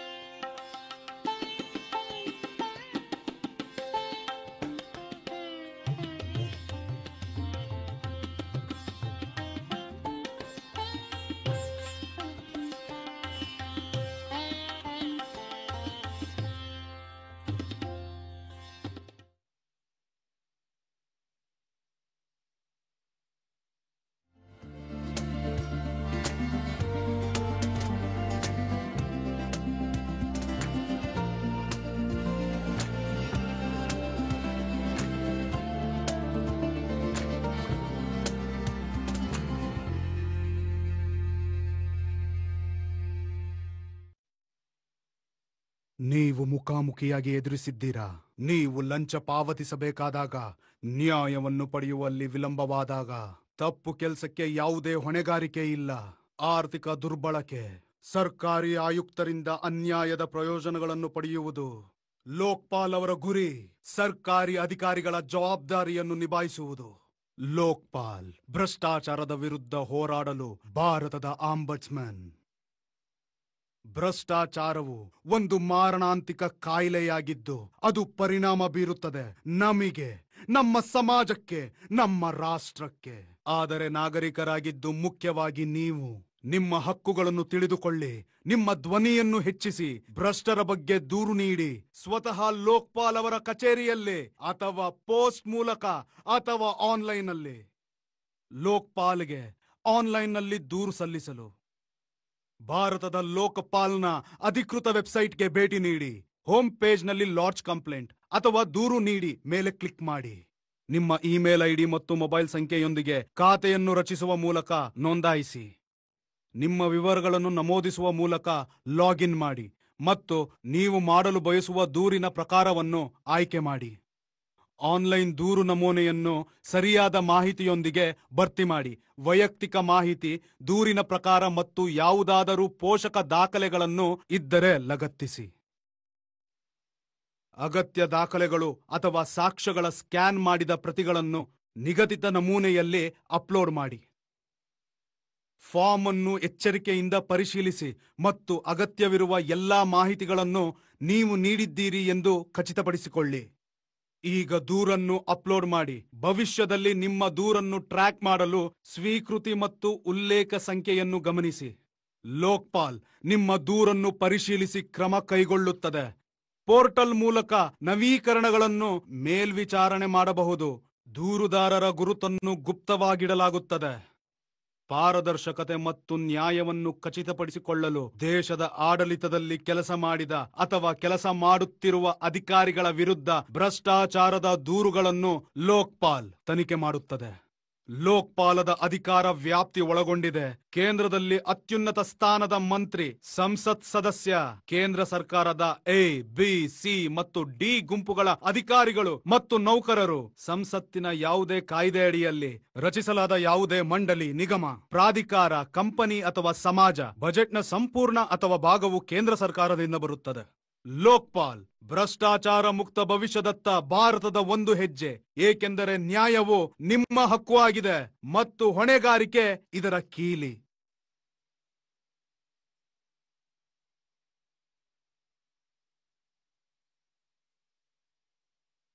एक जमाने से कहानी है सुना रही आकाशवाणी, फिर आया एंटरटेनमेंट का रेवोल्यूशन, जब कोने कोने पहुंचा दूरदर्शन. कहानी नहीं बदली, स्टाइल गया है बदल.